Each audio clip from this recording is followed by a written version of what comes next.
Hey guys, welcome back to the channel. This is story about what if Naruto severs all ties with Konoha part 1. Before I start, please do support for more amazing content and comments for part 2. Do consider to subscribe my channel and share my video to your friends and check out the description as well. Let's start the video. A lone figure clad in the trademark red cloud black cloak of the Akatsuki waited under the stunted pine tree. A small purple frog with orange markings appeared with a poof bearing a scroll. The Akatsuki knelt to take the scroll.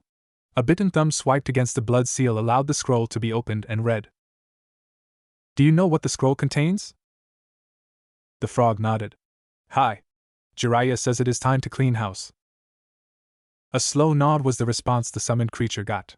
Tell Jiraiya I will be ready. 3 months later, one particular Konoha shinobi worked his way through a pile of paperwork in the Hokage's office. Tsunade sighed and studied the spiky blonde head, guilt and anger filling her heart.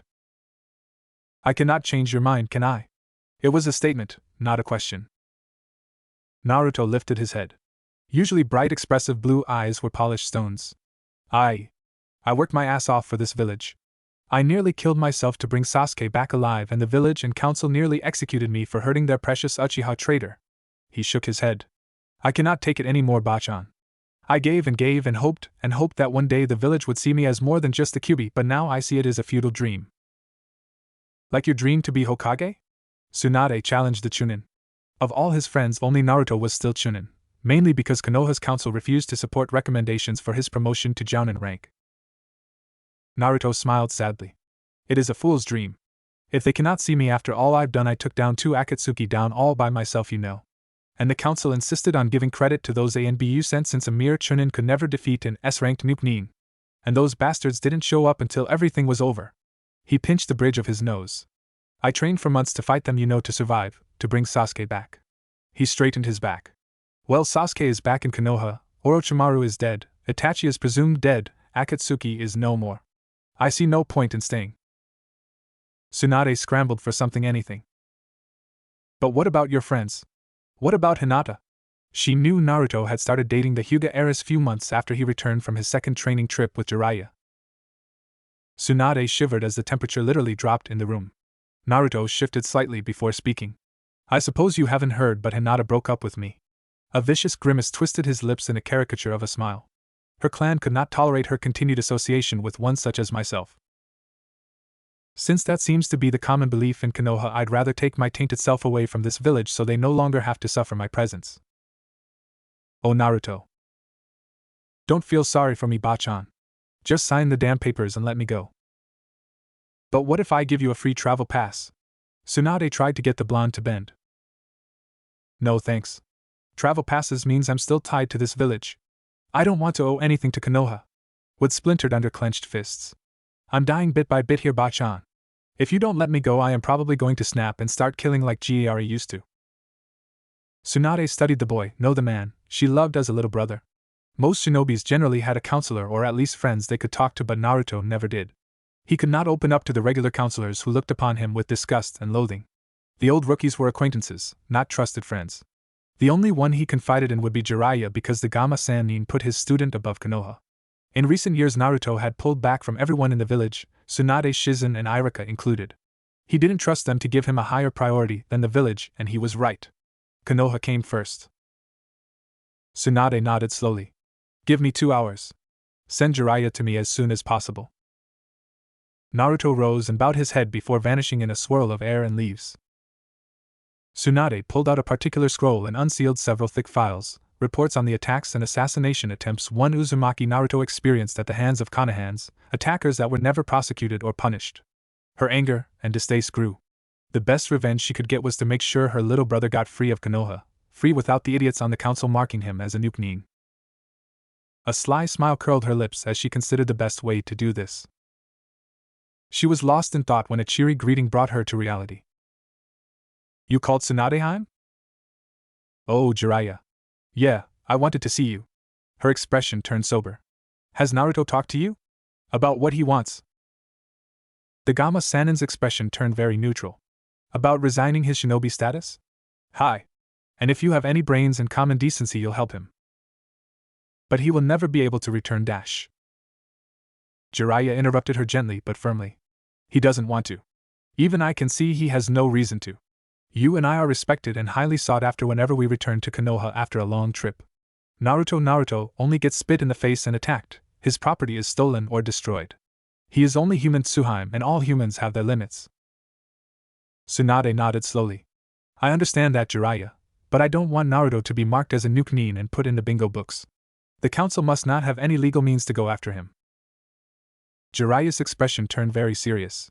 Strip him of his shinobi status and banish him. Get the daimyo to revoke his citizenship status.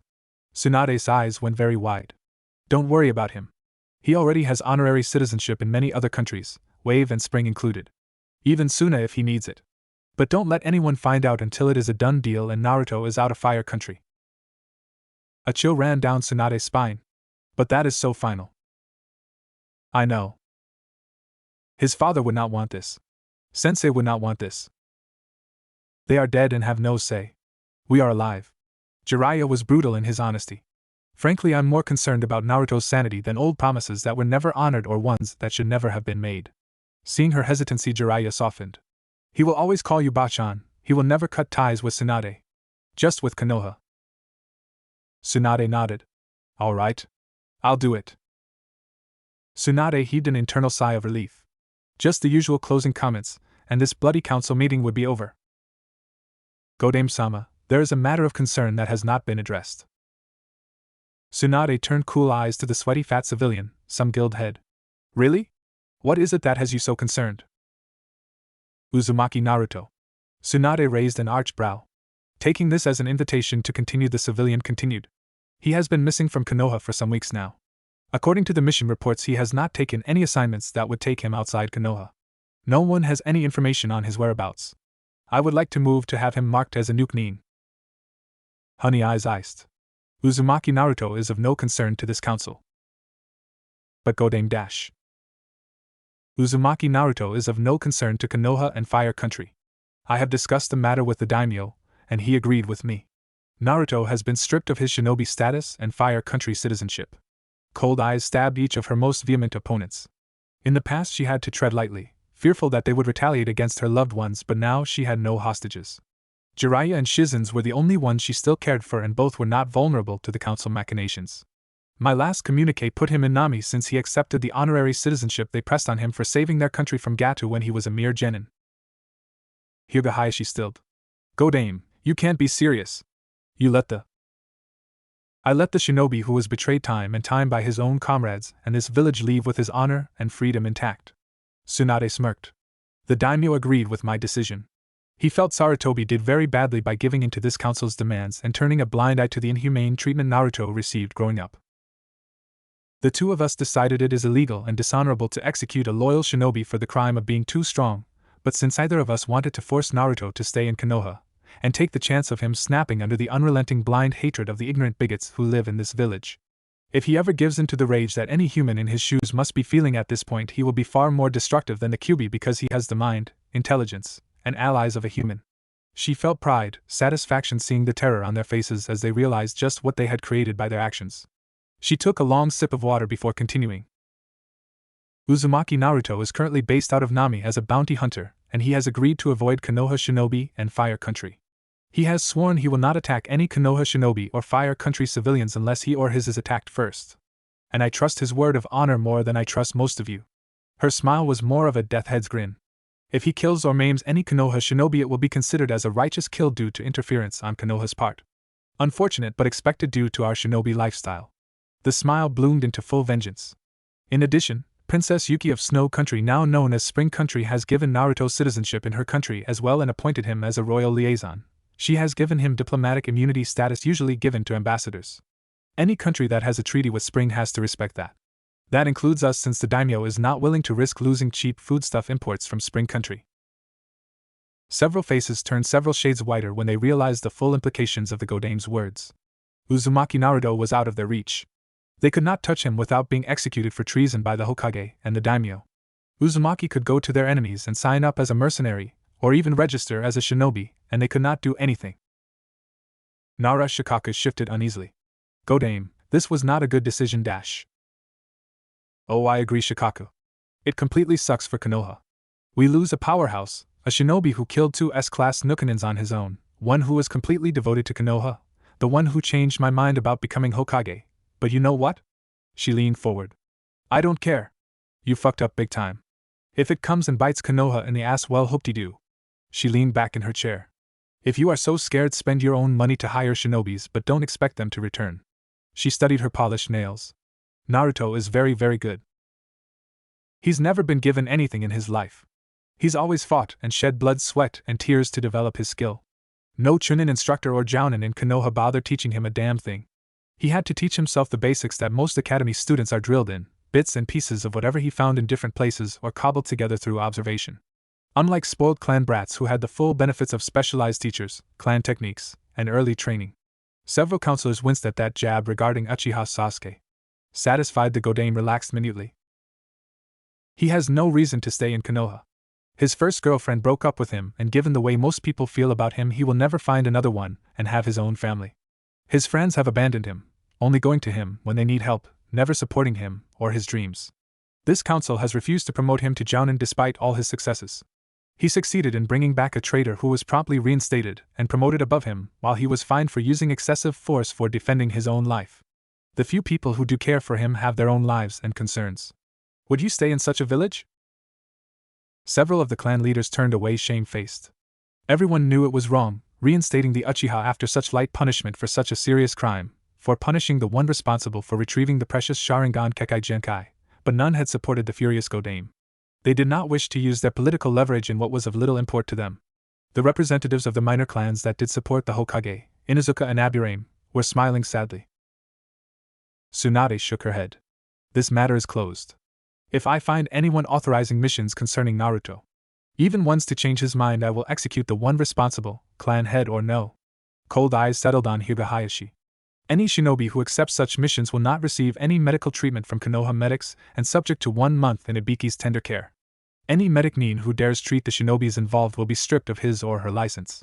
All involved will have their chakra vessels sealed for 2 months and subject to 6 months of D-class unpaid missions. Eyes were wide at the harsh, defined punishment. Unlike Sarutobi-sensei, I will enforce this. The daimyo fully supports me on this matter. And do not imagine you can hide anything.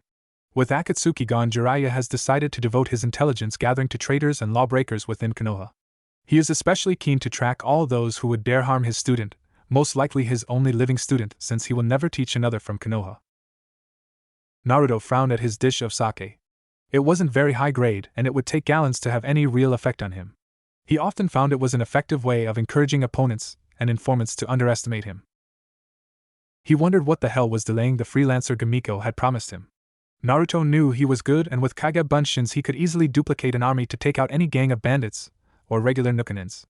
Unfortunately, this group he was after was modeled on the Akatsuki fashion, invitation only, nins with high-rank combat experience and varying specializations.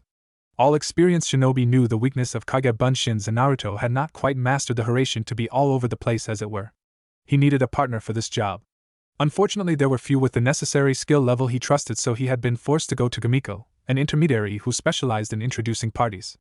A few days ago, Gamiko had sent a message with a date, time and place. As he waited, his memory drifted over the past few years. The first few weeks out of Konoha, he had been terrified, waiting to see if the council had somehow found a loophole and sent ANBU after him. Or if some wealthy civilian with a grudge decided to put a contract on his life.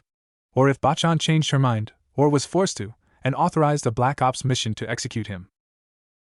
After 3 months he relaxed and began to enjoy life. Bounty hunting as an independent was tiresome work because he had to do everything himself.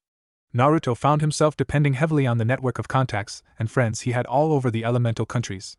Hours watching Jiraiya manage his espionage network came very handy, as Naruto created a similar latticework around himself. When he came into information on smaller heads, he made a tidy profit by selling the information to other independents without his information network. Information and people were crucial in this business. As long as you knew what people were working towards, you could generally predict their actions. This group, Kuroakuma, they had none of the grandiose schemes of Akatsuki. It made them less and more dangerous than the bijou collectors. Too bad none of the intel ops of the hidden villages had picked up on them. They already had done quite a bit of damage in several trade routes and smaller economies. Luckily, their operations were basically run by 3 intelligent heads. With all 3 heads gone, the body would die just like any other animal. Naruto-san? The spider sent me.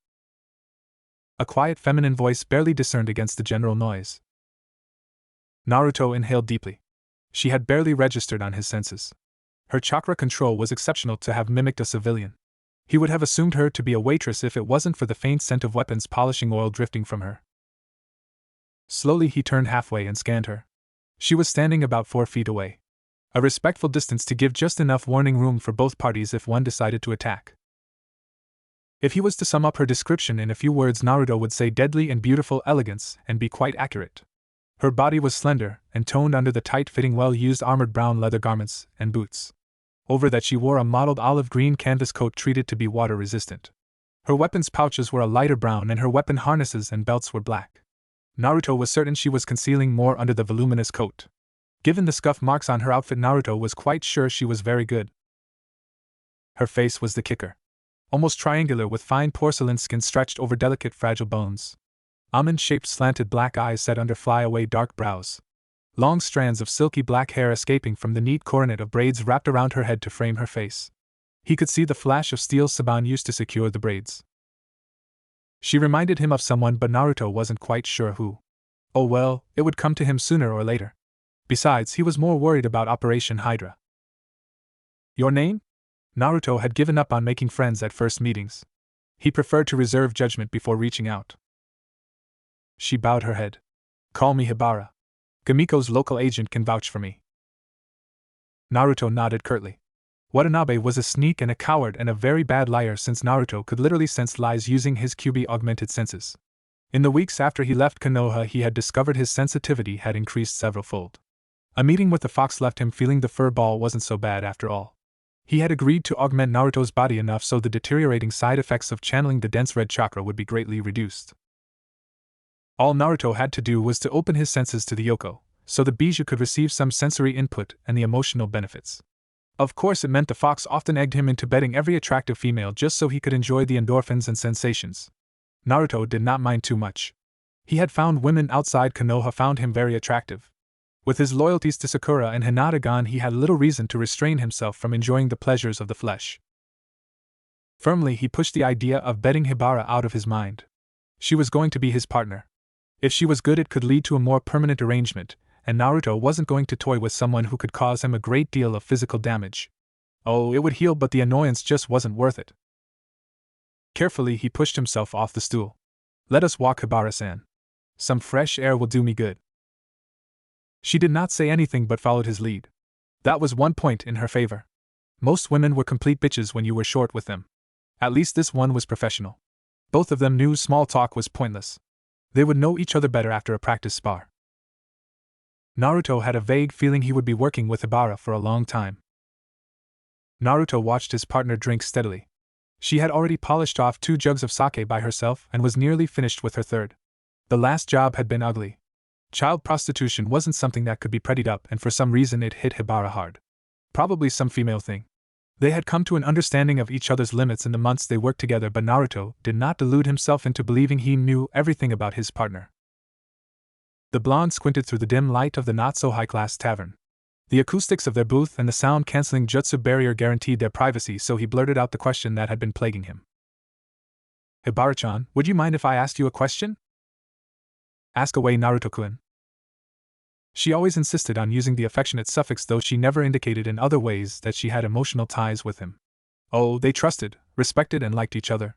But for both of them, the past was taboo, the present and immediate future was all that mattered. Are you related to the Uchiha clan of Konoha? You look like the team. She stilled. Team? She inquired.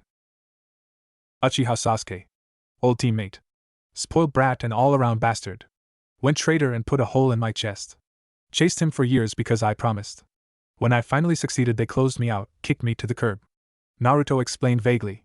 Don't blame you if you are an Uchiha. It's not like you can choose your parents, you know. She blinked.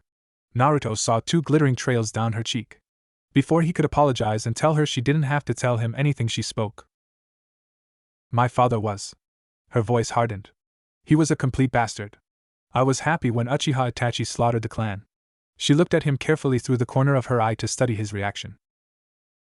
Naruto blinked. If you say so.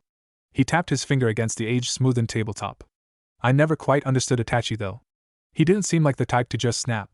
And his excuse, testing his limits? Bullshit. He had another reason.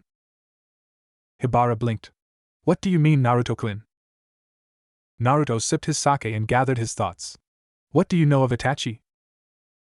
Just that he was a prodigy, a genius who climbed through the ranks to become a NBU captain at 13. At 14 he slaughtered his clan, leaving only one survivor, his younger brother. Then he joined Akatsuki, an organization that was collecting the bijous. After the organization was destroyed, he vanished. His body was never found, unlike most of his old allies. Naruto nodded. Yeah, that's it in a nutshell. But Itachi was one of the most apathetic people I'd met. He said he wanted to test his limits, but slaughtering a clan of cheap copycats who've rested on their laurels so long? I don't think so. He would have just gone rogue, taunting Konoha by thrashing every single Oinin and ANBU team sent against him. He would have tested and penetrated the defense of every hidden village so he could fight the best of the best. The Uchihas must have done something really bad to so thoroughly piss him off. The question is what? Hibara did not say anything for a while. Uchiha Itachi is the only one who can answer that question. Yeah. I suppose. Too bad he's probably hiding somewhere far away.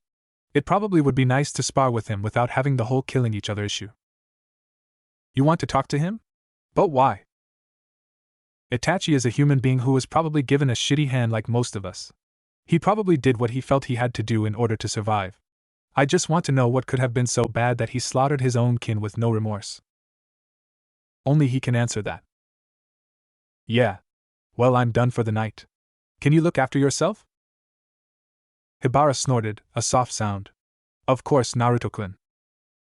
Naruto nodded and made his way to the bar to pay off the tab and give some quiet instructions to the bartender. Then he made his way up to his room on the 3rd floor. As usual, Hibara had the connecting one next door. He stripped off his clothing, dropping them carelessly over a chair before falling into bed nude except for his boxers before pulling the blanket over his frame.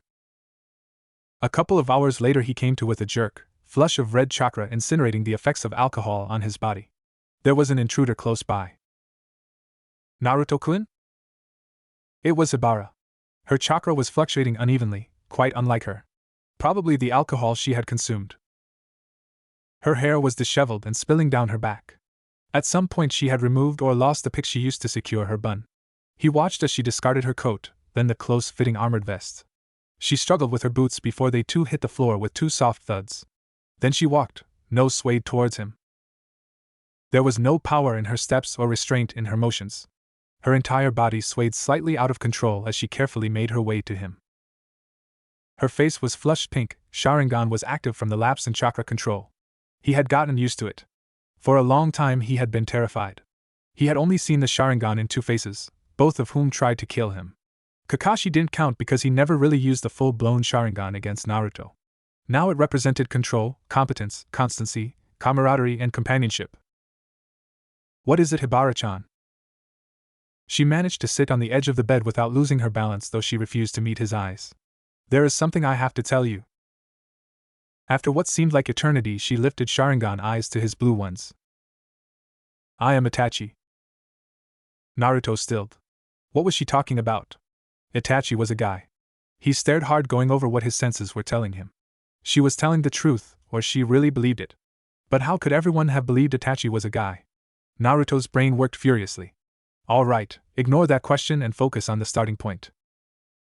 Assumption: Hibara used to be the Nukenin Uchiha Itachi.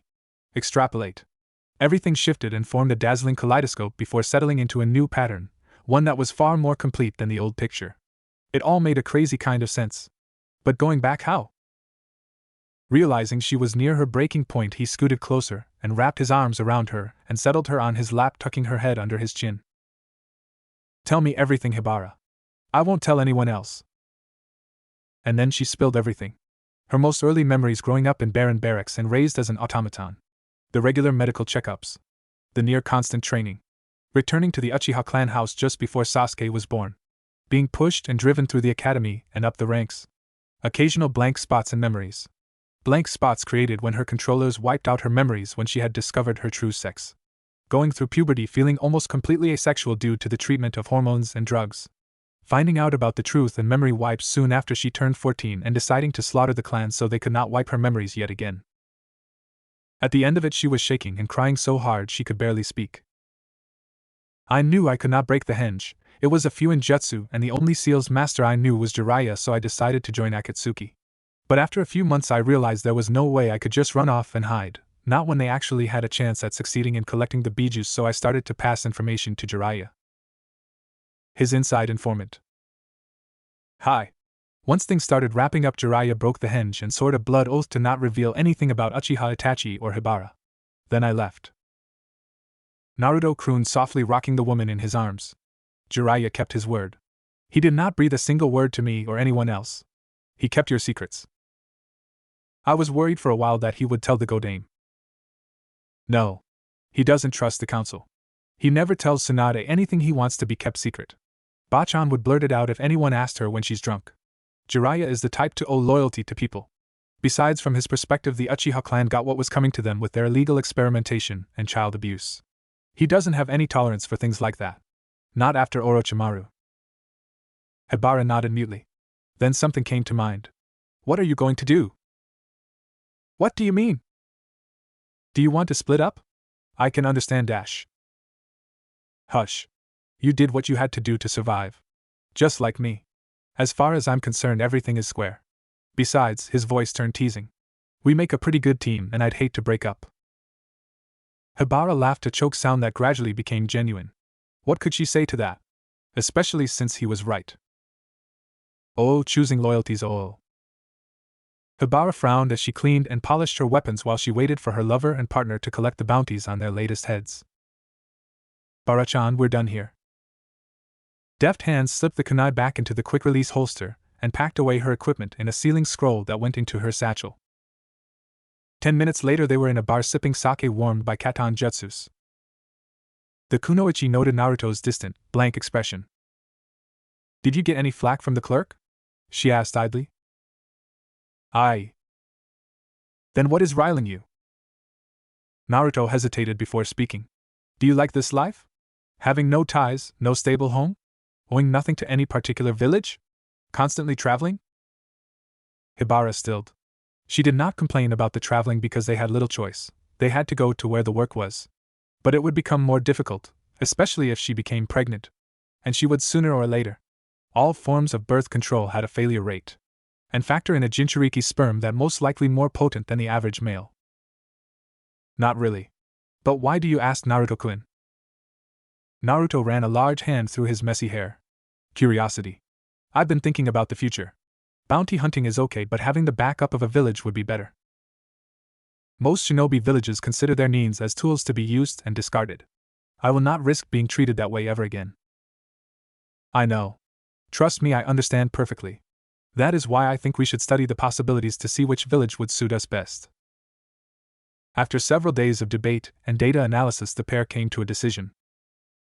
Kumo is the best bet. They are desperate to have a strong Kekai Genkai and higher profile with potential clients. Hibara pointed out. They won't be able to resist the Sharingan and 2 skilled S-class needs. Their Raikage is getting old though. We'll probably have to deal with his successor in a few years. Naruto's nose wrinkled. Hibara nodded slowly. True, but if we play our cards right we can make sure someone we like is nominated as the next Raikage. Naruto bit his lip. I'm not sure about Kumo's political structure. In Konoha the council has a great deal of influence. It is usually not the case in Kumo, but the Raikage is getting old and losing control. Hibara explained. He was able to protect Niyujuto, Jinchuriki to Nibi no Nikomata, throughout her childhood and early shinobi career. In fact, there is some gossip that she is one of the leading candidates to be the next Raikage. Naruto's eyes widened. Suga. They are seriously considering her as Raikage? Hibara nodded. Hi. Kumo has strong needs, but few have the spark, the drive and power to be Kage level. The clans have become proud and stale. The Raikage is desperate for fresh blood, new life.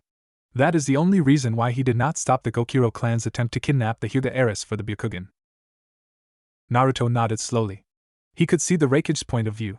He wanted his village to become strong and reputable. If it was at the expense of another non-ally village, then so be it. Besides, wasn't that what all shinobi villages did?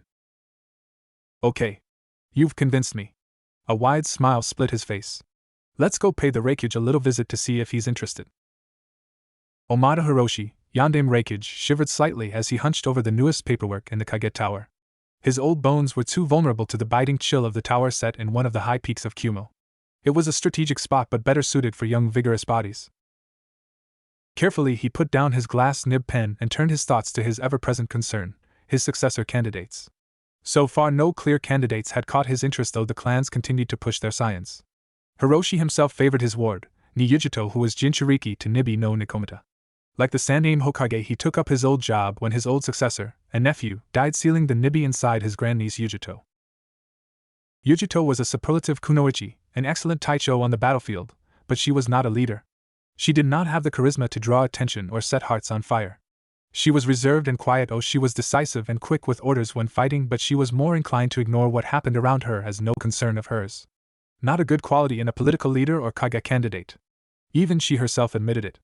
But as things stood, she was the only one he could trust Kumo to, someone who would not drain the village to benefit a select few. He wheeled around Karinai when a soft, polite cough broke the silence. He was tense but not too concerned. If it was an assassin, he or she would never have coughed. Who is there? The shadows peeled away to reveal two forms that emerged from the darkness. A not too tall man with blonde spiky hair wearing a cloth half mask veiling the lower half of his face.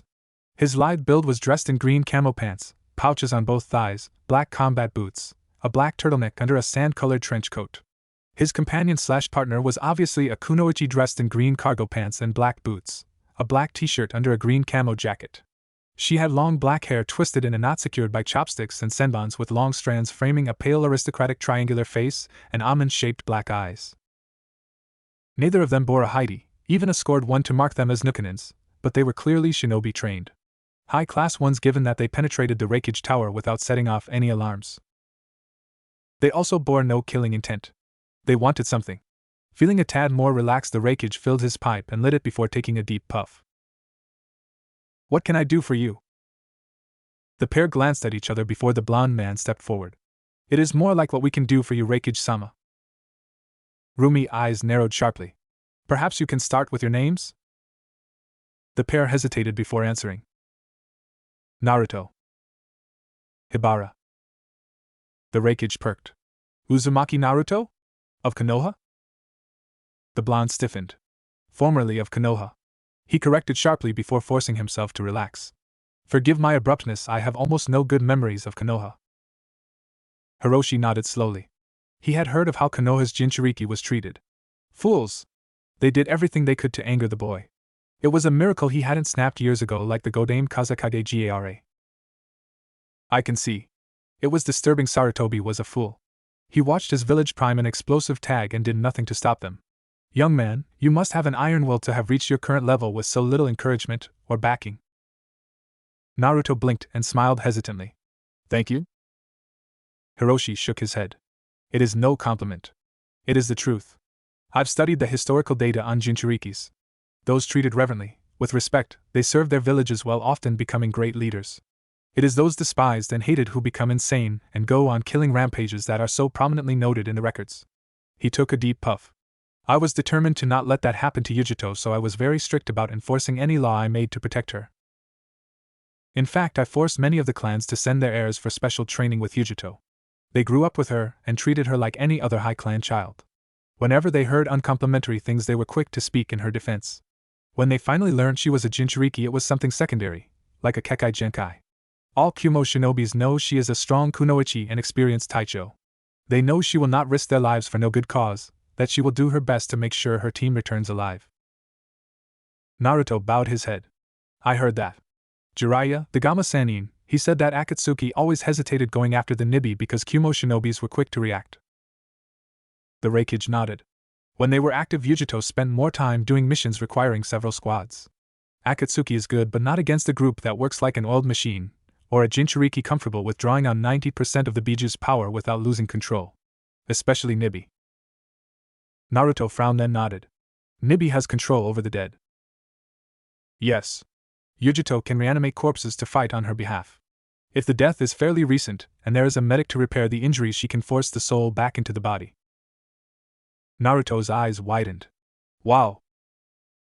The Raikage smirked. Yes, wow.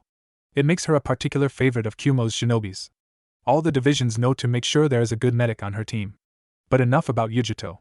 Tell me about Uzumaki Naruto. What brings you here? Naruto glanced at his companion. You might not be aware of it, but I have left Konoha with the blessing of the Godame and Daimyo. I currently have dual citizenship with Wave and Spring Country. I have been working as a bounty hunter when I met Hibara. After some discussion we decided we wished to join a hidden village, Kumo by preference. His blue eyes were level. Hibara is practically unknown to most villages, but I assure you she is a skilled kunoichi S-class, better than me in technique in some fields.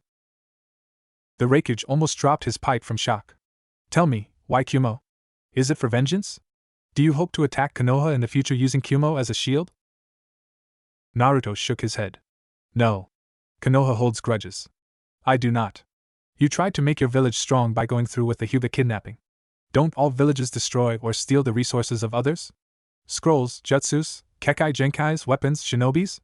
You had no treaty with Konoha, you were there to sign one, but you hadn't. Hiroshi stared at the young man with thoughtful eyes. That is a very mature outlook. Naruto shrugged. Well, if I hated everyone who treated me badly, I would be full of nothing but bitterness. I've learned to let go and move on to survive. Besides, you are more worthy. You've treated Yujito a lot better than Konoha ever treated me. I think if I lived in Kumo I would have had a better childhood. Hiroshi could say nothing because it was the bitter truth. He cursed the long-dead Hokages, two particular ones who were responsible for the sufferings of this young man. The private speculation was looking to be more and more real. Uzumaki, could you do something for me? Naruto tensed warily. What? Remove your mask. Naruto blinked but obeyed. The stretchy material rested around his throat to reveal the chiseled features, the long nose, the wide sculpted mouth, the faint trio of lines around said mouth that resembled whiskers. A restless hand ran through the spiky blonde strands while the narrow eyes eyed the Raikage with veiled wariness. Omada Hiroshi nodded thoughtfully and took another deep puff. That explains it. Naruto exploded. Explains what? Why the Yondaime Hokage chose you. Hiroshi explained calmly. I met Namikaze Minato during the treaty talks after the Konoha Iwa wars. He was an honorable man, very forgiving and ready to look for the best in people around. He would never ask another to make a sacrifice when he could. The clay pipe tapped the surface of the heavy desk. You are very like him, like your father. Naruto froze. Hibara stared at Naruto. He had never told her. Naruto-kun, is this true? The Yondaime is your father? Naruto's shoulders went stiff before he turned to meet his lover's eyes squarely. I have no proof. No birth certificate, no clan scrolls, no letters, nothing but what I look like. Jiraiya said I most likely am, but I refused to let him tell anyone, even Tsunade-bachan. If you think the fools in Konoha would have believed us, you are high on something. He laughed a sharp barking sound. They would say I stole the Yondaime's appearance. Foxes are tricksters and illusionists, you know. Hiroshi coughed discreetly. It does not matter what Konoha says. I know our archives have several blood samples from Konoha shinobis. They were collected from the battlefields for our medics to study. He explained. I'm certain we have a sample for Namikaze Minato. He participated in a sparring duel with my old successor, Yujito's uncle. Hirako used a kusarigama that drew blood. The blood sample would have been preserved. He smiled slyly. If it proves he sired you, you have every right to use the Namikaze name. It is not like there is a clan to protest it no matter what Konoha feels. Naruto turned away, tears filling his eyes. All of Konoha denied him. And here a complete stranger acknowledged the possibility, was willing to help him prove his heritage. He looked at Hibara, who smiled with a warm, understanding light in her usually cool eyes. I do not care if I marry Uzumaki Naruto or Namikaze Naruto. You are one and the same and I love you. She voiced her opinion and support. Naruto bowed his head briefly before straightening with fresh resolve. This proves my point, Raikage-sama. You are willing to see beyond the surface, to consider what most people would not. I would be honored to serve you as a Kumo-nin. Hibara stirred. But we are a bit concerned about your successor, the Rokudame. We would like to meet him or her before fully committing to Kumo. She shuddered. We will not risk being bound to serve one unworthy. A germ of an idea found root. Hiroshi smiled slowly. I have no fixed choice for my successor. Currently Yujito is the most suitable candidate. The couple looked at each other. Hibara spoke. Could we meet her? The Raikage knew if he pushed too hard he would lose them. The man would only serve those he cared for, the woman would follow him. Trying to bind these two would be like chaining the wind or binding lightning, possible but eventually a futile endeavor.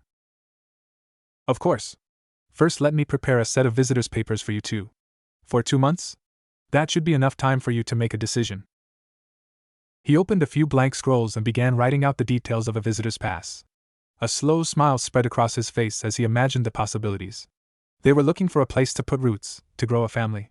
The children of a Jinchuriki, an S-class shinobi, the potential was unlimited. This could be the source of the fresh blood he had been looking for. Oh, splintering and new alliances, oh. Shikamaru frowned as he stared down at the remnants of his cold dinner. The sauce was coagulating on the grilled meat. Eat up, Shikamaru, or I'll give your food to Chuji, Ino threatened, shaking a fist. Shikamaru just pushed his plate to his Akimichi friend. You can have it, Chuji. I don't feel that hungry anyway. Sakura looked at the strategic genius with some concern. The Nara had lost weight in recent months. What is wrong, Shikamaru? You haven't been going out on missions, but you've lost so much weight. The Konoha Jounins looked at the Nara. They tried to get together for dinner at least once a month. This time Kiba, Niji, and Lee were away on a tracking mission. Sasuke was never invited after the scene he made the first and only time Ino cajoled him into joining them. Tenten eyed the Nara with critical eyes. Sakura is right. Next time you have to go out in the field, you'll pass out after just a few hours running. Haven't you been training? Shikamaru shook his head. Haven't had the time. I've been spending all my time analyzing the intel reports from months back. A frown creased his nose. Konoha is in trouble. What do you mean? Shino usually did not speak, but when he did, he meant it. Shikamaru tapped the wooden surface beneath his hands and organized his thoughts. Have you heard of Akatsuki? Or Hanishin? Sakura shuddered automatically. Red Storm and Death Flower? Who hasn't? Every single Konoha shinobi who encountered them has died. And we still don't have a clue what they look like or anything else, including their affiliation. Shikamaru shook his head. Now we do. They are Kumo elite. Bolt. Eyes widened. Bolt was the Kumo equivalent of ANBU. Usually any missions they undertook never created any ripples. Akatsuki is Bolt? Ino was incredulous. I thought no one survived any encounter with the pair. How do you know? A scouting team doing recon had a branch house Hyuga with them. Shikamaru replied bluntly. He saw the attack used. It literally created a hurricane of cutting winds and red energy that overloaded or sliced everyone within several hundred yards. Only those in the eye of the storm were safe. While he attacked long range, she attacked close range. Hanishin is clearly a kenjutsu and ninjutsu specialist, a scalpel compared to Aka Arashi's hammer. Once the field was clear, they joined a Bolt team who followed their lead. I've been going over past reports where the enemy wasn't very clear.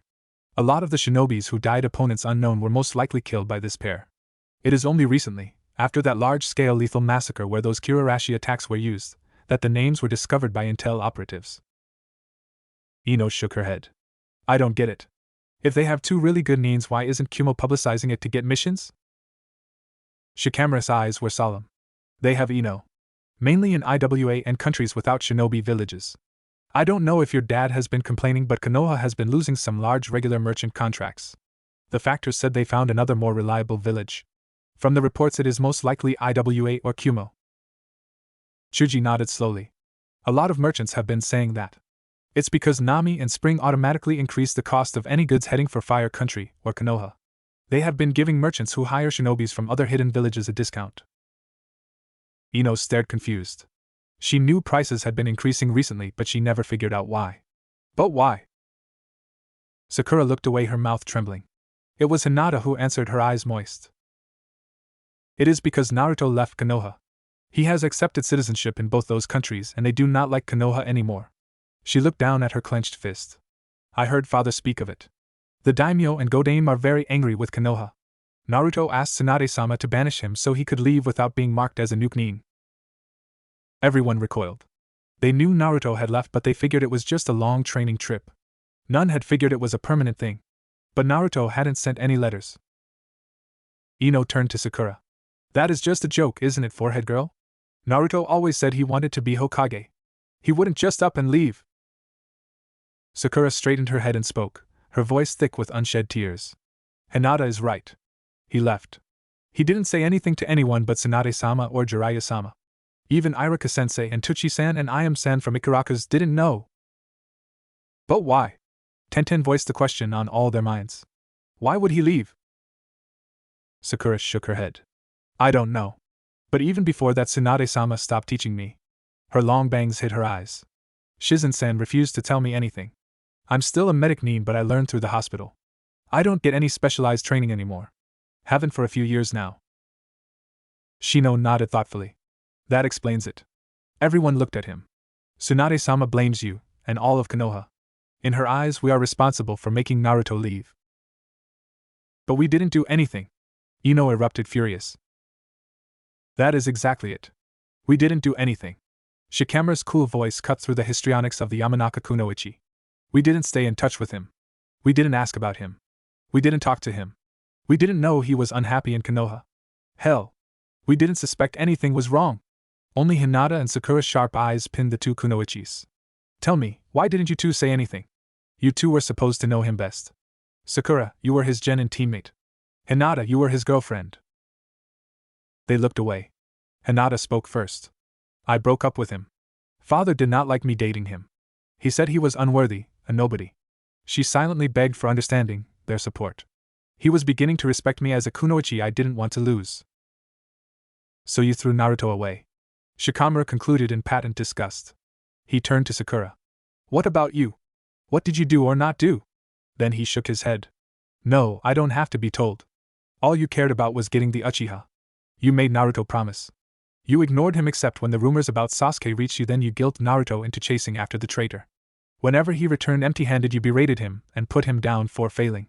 Sakura pushed her chair back and ran away crying. Shikamaru glared at Ino, cutting off her words of defense.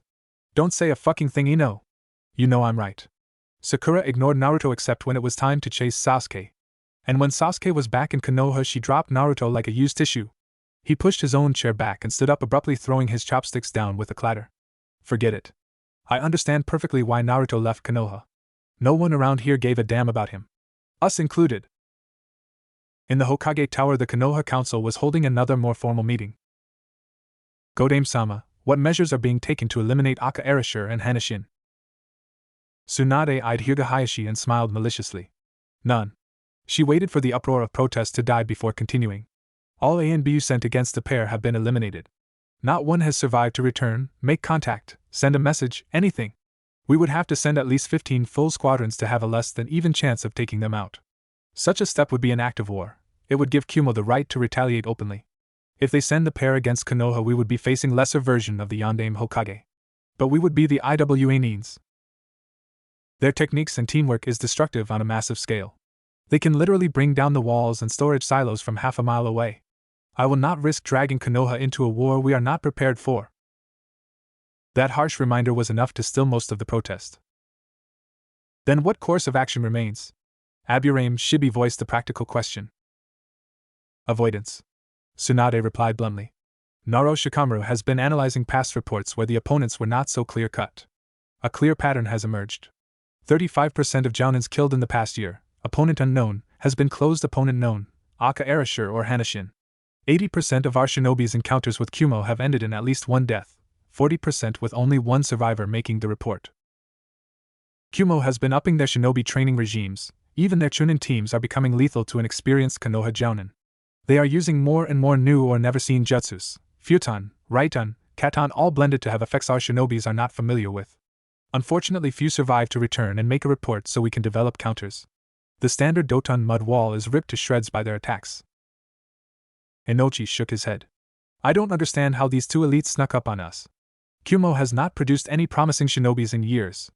None of their Chunins have made a good show at any of the exams. Tsunade leaned back in her chair. Jiraiya has a theory. They are not sending their real elites to the public Chunin exams. They are training them in private, in Kumo, sending them for quiet missions and wiping out all witnesses. Aka Erasure and Hanashin are simply the first making a big splash for Kumo's debut. She rubbed her forehead. Most of the guard contracts we've lost have definitely gone to Kumo. She snorted and shook her head. Certain unnamed Konohan individuals tried to change the merchants' minds by hiring shinobis to impersonate bandits. The Kumo Chunin and Genin guards slaughtered them. It is fortunate they had the brains not to take their Konoha Haides with them. The whole council looked at each other. They had come to this meeting expecting to sign off on a S-class mission to assassinate Aka Erasure and Hanashin. Now they find out things were a lot more complicated than just killing two Nins. Shikaka sighed. So avoidance it is. Until we can get better intel. Tsunade agreed readily. We need something we can use to track the target's pictures, profiles, names, associates, teachers, students, anything. We can't just declare war on Kumo to take out just two Nins when we don't have any means of locating or identifying them. None of them could argue with that. It was hard to plan an assassination mission when you didn't even know what the target looked like under the porcelain mask. Omada Hiroshi smirked as he downed his own sake. He could feel it in his bones. This alliance would last. The last Tsukikage had been a warmongering barbarian. This young man was more calm, thoughtful, and practical. It helped that he held no personal grudge against Konoha and the Yondaime Hokage. He was more interested in rebuilding. Nobunaga Daquin couldn't help smiling as he sipped his warm sake. He had only been Tsukikage for 10 years and he had never expected to be negotiating a full-scale alliance and trade treaty given the general state of unrest with the recent Oto mess and the Akatsuki Biju's situation. He certainly didn't expect to be signing one with Kumo after the disaster with Konoha. How did you do it, Hiroshi-san? Kumo hasn't made any good standing in recent Chunin exams. And now you produce two S-class elites. His voice held nothing but admiration. And your shinobis have grown so much stronger. Usually Doton Jutsus easily counter Raiten or Futon Jutsus, but what your Nins use it is different. Hiroshi poured more sake for himself and Daquin. Good fortune mainly. I held true to my principles throughout my life. The Kamas choose to bless me by sending me two elites in my old age. Daquin's eyes widened. Two Nukanins? He whispered incredulously. Hiroshi shook his head. Nope. One who was banished since he could not bear to remain in his birth village. His partner who has no record in any village. Daquin sat straight. And you trust them? Two strangers? What if this was a high-level infiltration attempt? Hiroshi chortled. That is exactly it, my dear Daquin. This one would never be sent for an infiltration. His partner maybe, but he is too open. Who is this gem? This prodigy? Hiroshi shook a bony finger. This one is no prodigy. He is a hard worker and has enough balls for 10 squadrons, but he is not a genius, not the way we classify genius. Hiroshi frowned slightly. He thinks outside the box. He smiled more slyly. His father did too. A growing suspicion bloomed. What is his name? Hiroshi batted his eyes. Aka Erasure. His partner is called Hanashin. The Raikage added unhelpfully. Daquin growled. His real name Hiroshi-san. The foolish banter and tipsiness faded. The Yondaime Raikage spoke. Daquin-san, I have chosen this man as my successor. My shinobis and people support him. But if you choose to end the alliance over him, I will understand. His name? Namikaze Naruto. His father was Namikaze Minato. Daquin sagged back as though struck. Deciding to drive the point, and Hiroshi continued. Minato sealed the Kyubi no Yoko within his only son. The boy named Uzumaki Naruto. He was ignored, beaten, and abused by Konoha, and still he wished to serve the Leaf. He bled to kill two S-class Nins when he was just a Chunin. He nearly died to retrieve Uchiha Sasuke to save the Sharingan Kekai Genkai for Konoha, and still they denied him the rank of Jounin, his father's name, his heritage. The boy tried so very hard, but all humans have a limit, so he left. The one good thing the Godaime Hokage did was banish him so the council could not mark him as a nuke Nin. He left Fire Country and settled in Wave and Spring Country where he has contacts. The Tsukikage connected the dots. The merchant contracts. The Raikage smirked. Hi. Both countries owe nothing to Konoha. They have more affection for the boy because he fought for them, not just Raya. Daquin was torn. The boy's father slaughtered Iwa Nin, but it was during war. And he had clearly cut his allegiances with Konoha. But still. He is a Jinchuriki and badly treated. Daquin pointed out neutrally. How can you be certain of his mental stability? Pish tosh. Minato was a seal's master, and if the boy hadn't snapped after all those years in Konoha, I don't see why he will now. Besides, he is happy, content. He has a wife, a child, friends and comrades who trust and respect him. Things he had been looking for all his life. Things he never had. The Tsukikage nodded slowly. I can see that point of view. All our intel reports indicated the boy thirsted for respect and acknowledgement, things he never got in Konoha. Exactly. Daquin smiled and shook his head. You are a lucky son of a bitch. Getting ready-made elites, a potential successor, all in one blow. Hiroshi nodded solemnly. I burn incense twice a week. The gods can be cruel, but occasionally they can be generous. Daquin sighed. What about the new jutsus? They seem to be combos, but I don't see how you found and trained so many dual affinities. Hiroshi laughed and shook his head. It is not strictly dual affinities. Two shinobis with complementing affinities work together to amplify their attacks. Naijutsus. Naruto and Hibara pioneered this technique during their bounty hunting time. As part of the alliance, Kumo is willing to teach Iwanins the principles and some examples. Daquin smiled at the irony. The son of the Yondaime Hokage becoming the Raikage and teaching Iwanins jutsus that could possibly destroy Konoha. I cannot say for certain, but I am almost sure the council will go for it. The boy did nothing to Iwa. His father and Konoha were the ones responsible. Besides, he is no longer Konoha but of Kumo, our new allies. Hiroshi raised his dish of sake and smiled. Hokage-sama, the Kazekage has sent a message to Konoha. Tsunade stared up at the almost mask-like visage of Sabaku no Temari, Suna's ambassador to Konoha. The Kunoichi had taken the position in order to be close to Nara Shikamaru. The relationship had withered, but Temari had stayed. Almost warily she accepted the scroll and bit her thumb to smear a bead of blood on the blood seal. Carefully she opened the document and read the contents. And paled. She stared up at Temari. Do you know what the scroll contains? The mask fractured a bit. Hi. Suna is withdrawing from the alliance. We will only remain neutral with Konoha. Tsunade shook her head. She did not have to ask why. The Kazekage had a very close relationship with Naruto, his first friend. When he found out Naruto had left Konoha, had asked to be banished, the relationship had cooled. The only question was why now? Is there a particular reason why Suna is withdrawing from the alliance now? Other than the obvious. Temari hesitated, then decided there was no harm in answering. Konoha's spies would find out soon enough. Iwa and Kumo have formed an alliance. They have invited Suna. The information hit the Hokage hard. Gara assures me the Raikage and Tsukikage have no plans to attack Konoha. This is more of a trade and mutual defense deal. She tilted her head to one side. This greatly benefits Suna. Part of the arrangement is exchanging shinobis and techniques. The Raikage successor is the one who pushed for sharing. He says that forming ties, sharing strength, it will ensure the alliance lasts. Tsunade closed her eyes. She had fought with the council, argued for cross-training with Suna, going on joint missions, but the council had refused. Then she opened her eyes. The Raikage successor sounds like a very wise shinobi. Have you met him? Do you know his name? Temari shook her head. I haven't met him. Only Gara has, and he isn't telling. She frowned slightly. Gara has never called him by name. Just Rokadame. Tsunade blinked away tears. Rokadame. It was a title she had hoped someone she loved as a little brother would receive. Now he never would. When are you leaving? In 2 days. Temari replied honestly. I've already packed most of my things. I've already made arrangements to have some big purchases to be delivered to Suna in a few weeks. I'm only staying to say goodbye to Shikamaru and the others. Tsunade nodded slowly. Very well. She smiled more openly. I will miss seeing you, Temari.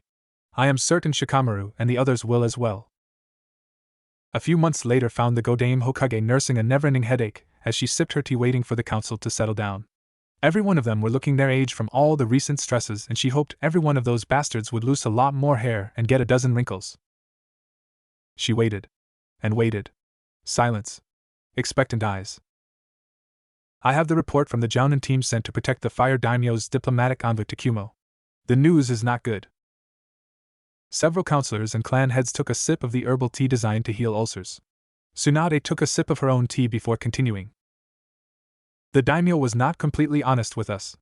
The envoy he sent to Kumo were witnesses, as he said, but he was not specific about what they were to witness. The tension built until one of the civilians burst out. What? A marriage. The alliance between Iwa and Kumo has been further solidified by the Tsukikage marrying the Raikage's grandniece, Niyujuto. Shikaku frowned. Niyujuto. Why does that name sound familiar? She is Jinchuriki to Nibi no Nikomata and a very respected and honored kunoichi in Kumo. It was rumored that she was a candidate to be the next Raikage, but clearly it is no longer the case. Tsunade answered bluntly. Is she reluctant? Inuzuka-san wanted to know. If so, this marriage may not last and the alliance might fall. Tsunade shook her head. I was hoping for that too, but no. She turned to the shadows. Of the entire Jounin escort team, only Yuhi Karinai was allowed to accompany the daimyo's envoy to Kumo, where the marriage was held. The next day afternoon they were escorted back to the border where the rest of the Jounin escorts were detained. Karinai will be giving her first-hand report. One question at a time after she has finished her debriefing. Yuhi Karinai stiffened her spine as she stood. Calmly she collected her thoughts before making her report. We were intercepted at the border by 2 squadrons of Kumo Jounins and 1 of IWA Jounins and pinned down. They made it very clear that only 1 Konoha nin would be allowed entry into Kumo. I was chosen due to my eidetic memory. 1 group remained at the border while the smaller group escorted us into Kumo. They were very professional. No verbal threats or abuse. The pace set was comfortable for the daimyo's envoy. When the terrain was hard they carried the civilians. Kumo itself is isolated, difficult to penetrate, very defensive with the sheer cliff faces and gorges. But inside the walls Kumo has changed, there is energy and life. The civilians gossiping, traders bustling, children active. Most of the nins moved in groups of 2 or 4. We were taken to a high-class hotel that was full of foreigners. Some seemed to know what was happening but no one was talking. I saw the Tsukikage talking with the Karakage and a masked man but I thought nothing of it. He looked to be Bolt, and I assumed he was their liaison or honorary guard. At dinner time I found out that Tsukikage would be marrying the Raikage's grandniece, Ni Yujito. There were too many shinobi guards to do a recon so I stayed in my room. The next day I took a quick stroll and spotted the bride-to-be. She was talking with the same masked man and the Karakage. She called them both brother and hugged them. The wedding took place a few hours later. The masked man gave the bride away and the Raikage presided over the ceremony.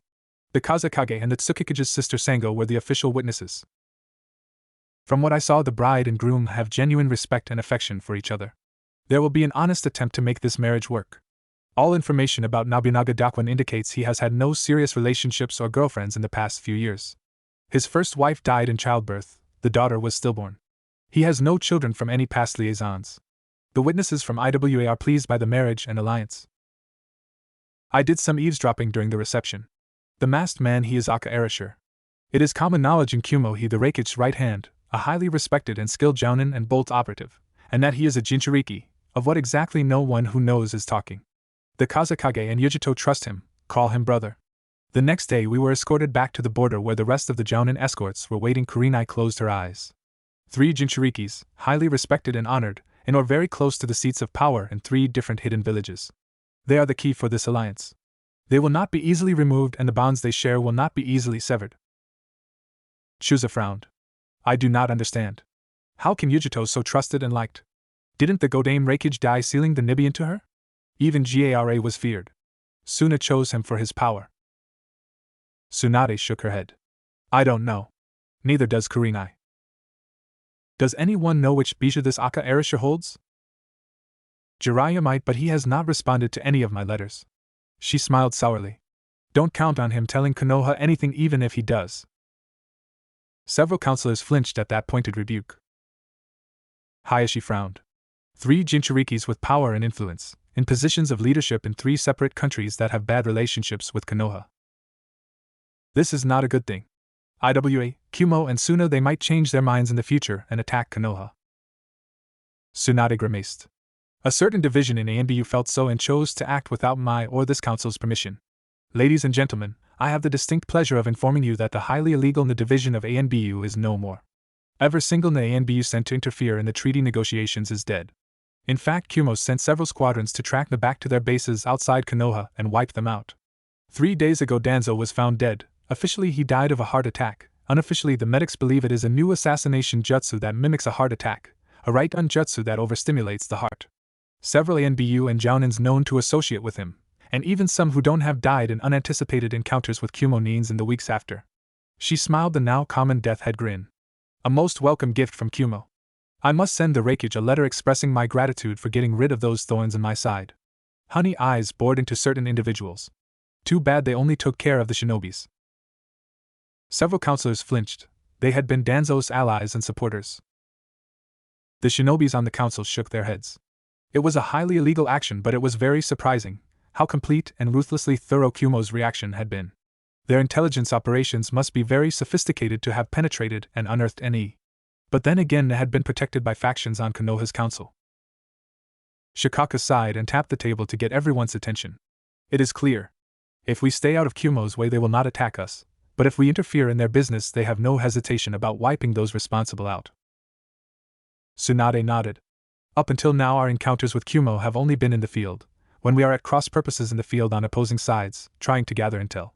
My recommendation is to not hide anymore since hiding has not helped one bit. Several shinobi sat up straighter. What are you suggesting? Some wanted to know. Tsunade glanced at a scroll in front of her. The Chunin exams are coming up. This time they will be hosted in Kumo. Usually we never send genin teams to Kumo or IWA, but I'm thinking we should. It will give us a good opportunity to get a first-hand look at Kumo since the exams usually last at least a month. Shibi nodded thoughtfully. That is an excellent idea. We cannot send too many genin teams. But we should send those who have a greater chance of advancing so our jounins will have a reason to stay in Kumo. Tsunade nodded. Aburaim Shino, Haruno Sakura and Hyuga Niji have genin teams that should be ready. My suggestion is to send an additional jounin for each team, one-on-one instructors for those who advance. A few more can join me when I travel to Kumo for the third exam. Hayashi frowned. Is that a wise decision, Godame-sama? You are the Hokage. Tsunade snorted. And that is why I have to be there. The Yondaime Raikage has implied he will be announcing his successor during the third exam. I want to have a first-hand look at the new Rokudaime, to see who we will be up against. Besides, with all the daimyos and dignitaries invited, it is unlikely anyone will try anything. Kumo will probably handle them just like they handled Na. There was nothing anyone could say to that. Oh, discoveries, Namikaze, oh. Uchiha Sasuke frowned as he made his way through the cobbled streets of Kumo. The main avenues were broad and wide, but the side streets were ancient and winding. Kumo was much older than Konoha and it showed. He didn't understand why he was one of the 3 additional jounins sent for the Kumo Chunin exams. Kakashi was here and he also had the Sharingan. Sasuke felt it was a waste of his time, especially since the Kumo shinobis were very circumspect about practicing in the public training grounds with all the foreigners and competition around. He sighed. All 3 Konoha teams had passed the first exam, a basic recon and intel gathering exercise. Each team was given a different target, a Kumo Chunin, to trail in a training room designed to mimic several blocks of a small town. They had to observe the target and retrieve specific papers the target either carried on them or secreted in a hidey hole that had to be located. The second exam was being held right now. Distantly, Sasuke wondered how many would pass. In his first Chunin exams, the proctor, Mitarashi Anko, literally cut the candidate pool in half by her choice of test. Each team had either a Heaven Scroll or an Earth Scroll. In order to pass, they had to secure the scroll they didn't have from the competition and reach the tower with all members. That meant only half the teams that entered could pass. Sasuke wondered if Kumo would have something similar. A flash of gold distracted him. Sharingan eyes followed a blonde head covered with spiky untamed tresses.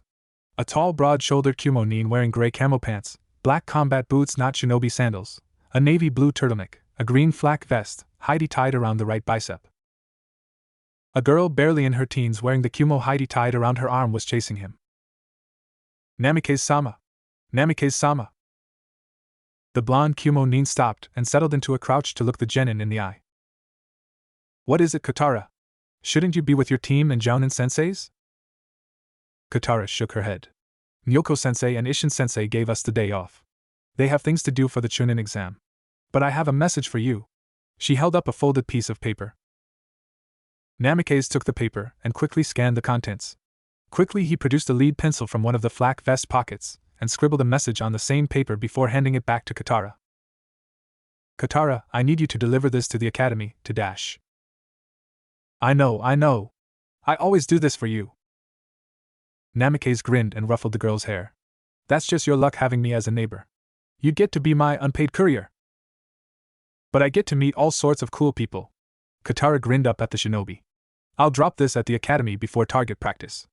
And then she darted off. In an unexpected display of chakra control and strength, she launched herself off the stones and towards a building. Her feet impacted with the brick for a brief second before she began running parallel to the ground, along the wall. The blonde shinobi watched her run before mimicking her actions, only much faster. Before Sasuke could react, he had vanished somewhere in the maze of tall buildings. Namikaze. The name sounded familiar, but for some reason the shinobi reminded Sasuke of Naruto. The way his hair shone gold but was forever a spiky mess. The way he treated the genin, trusting her to do what she said even without a Jounin sensei around. These thoughts were foremost in his mind as he wandered back to the hostel where the party from Konoha had rooms. Konnichiwa, Sasuke-kun. Come on and join us. We are ordering lunch in our Niji-san's room since it has a private sitting room.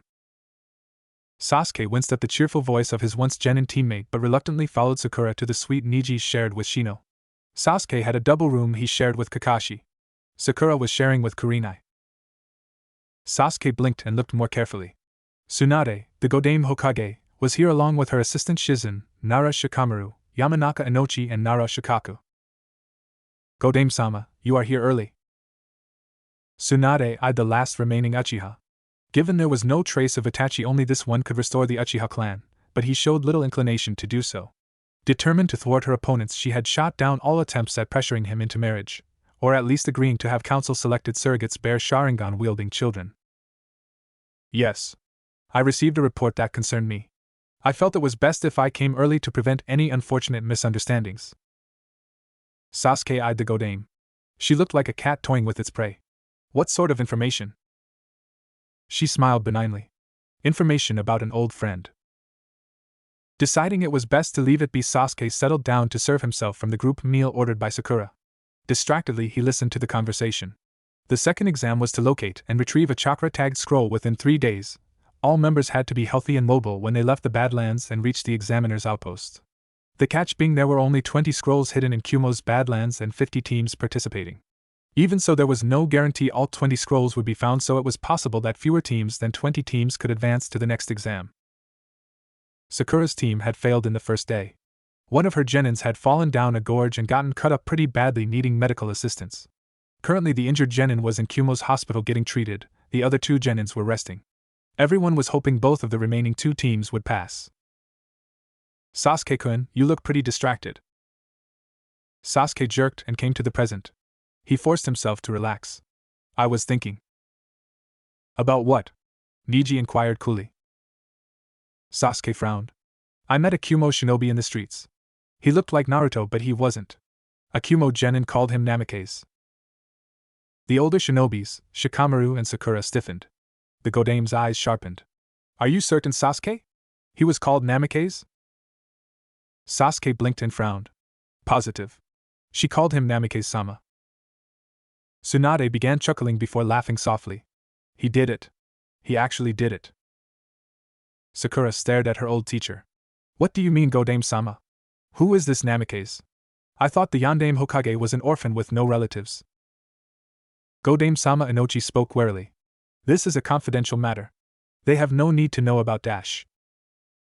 Shut up, Inochi. Tsunade smirked, eyes aglow with predatory intent. Oh no, you are very wrong, Haruno. Namikaze Minato had relatives. He had a son he used as a sacrifice to save Konoha from the Kyuubi no Yoko, a child that he used as a Jinchuriki. A son that was scorned and betrayed by Konoha and those he trusted. Sakura recoiled. Everyone paled. Minato-sensei never married.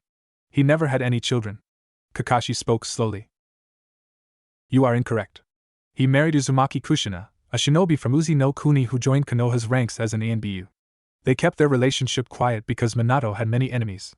When the Kyuubi attacked Konoha, he used his only child and heir as a vessel to seal away the Kyuubi. His dying wish was for Konoha to see his son Naruto as a hero. But they didn't.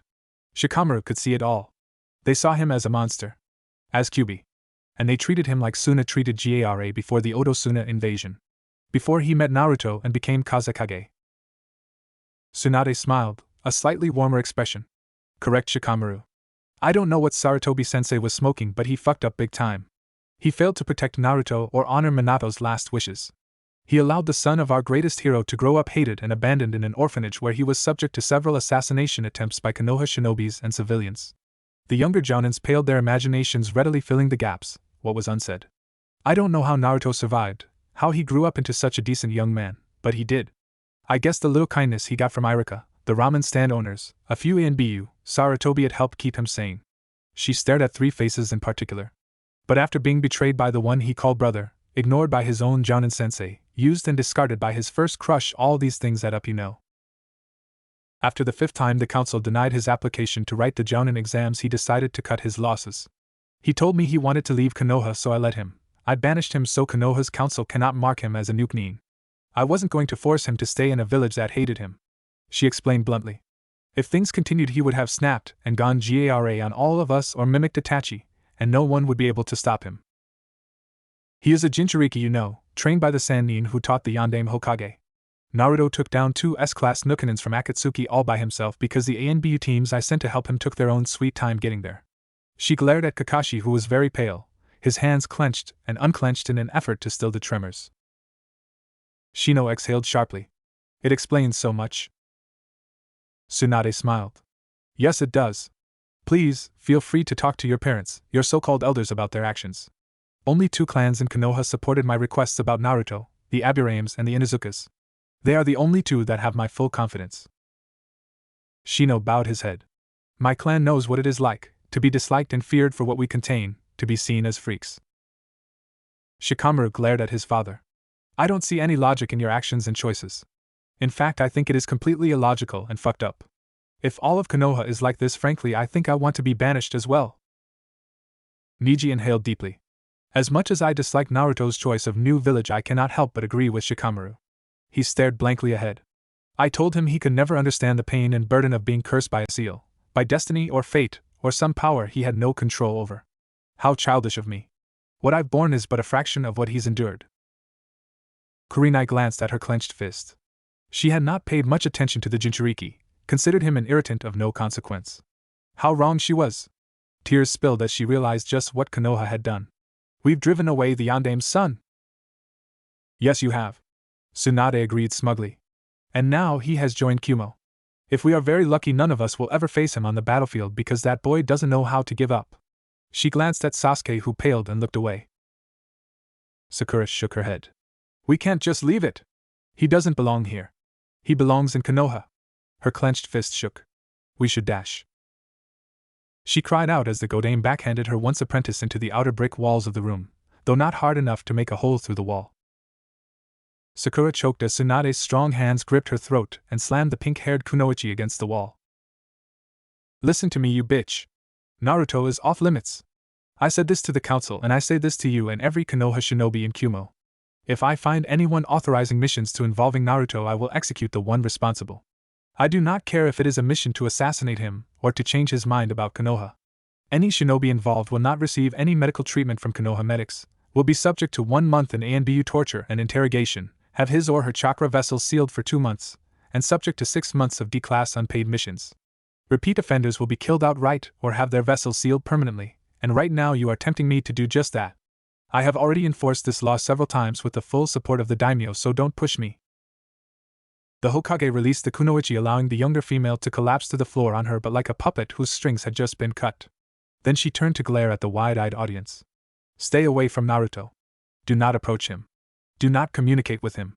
If he chooses to approach you, it is a different story. All of you have already done enough to him. Now leave him be. The angry Godame stalked to the exit and literally tore the door off its hinges in her haste to get out. Shikamaru shook his head slowly. Shino, could you ask the clerk to send for a carpenter? The damages can be added to the bill. Then Sasuke spoke. We only have the Godame's word that Namikaze is Naruto. Shikamaru heaved an exasperated sigh. If you wish to lie to yourself, feel free. I for one am almost certain he is Naruto, and that he has joined the ranks as a Kumo shinobi. He shook his head. The tactics used by the Kumo Nins, it kind of explains things. What do you mean? Niji was interested. You've heard of Kumo's growing reputation, right? How their profile has been growing, and they've been receiving big merchant contracts. Everyone nodded. Naruto has friends everywhere, he's traveled all across the elemental countries with Jiraiya. Sasuke stilled. Tazuna named the bridge in Wave Country after him. The Great Naruto Bridge. And Princess Yuki in Snow Country. Those are the 2 big ones. Naruto probably has lots more contacts in different countries and towns like Jiraiya. If they trust and like him, they trust and like Kumo. But what about Kumo's increased battle prowess? The new jutsus? Aka Erasure and Hanashin? Niji wanted to know. It could be a multi-pronged plan launched by the Yandame Raikage. Naruto leads the trade and economic growth while Aka Erasure and Hanashin direct and lead field operations and other unknowns, revamp training and R&D.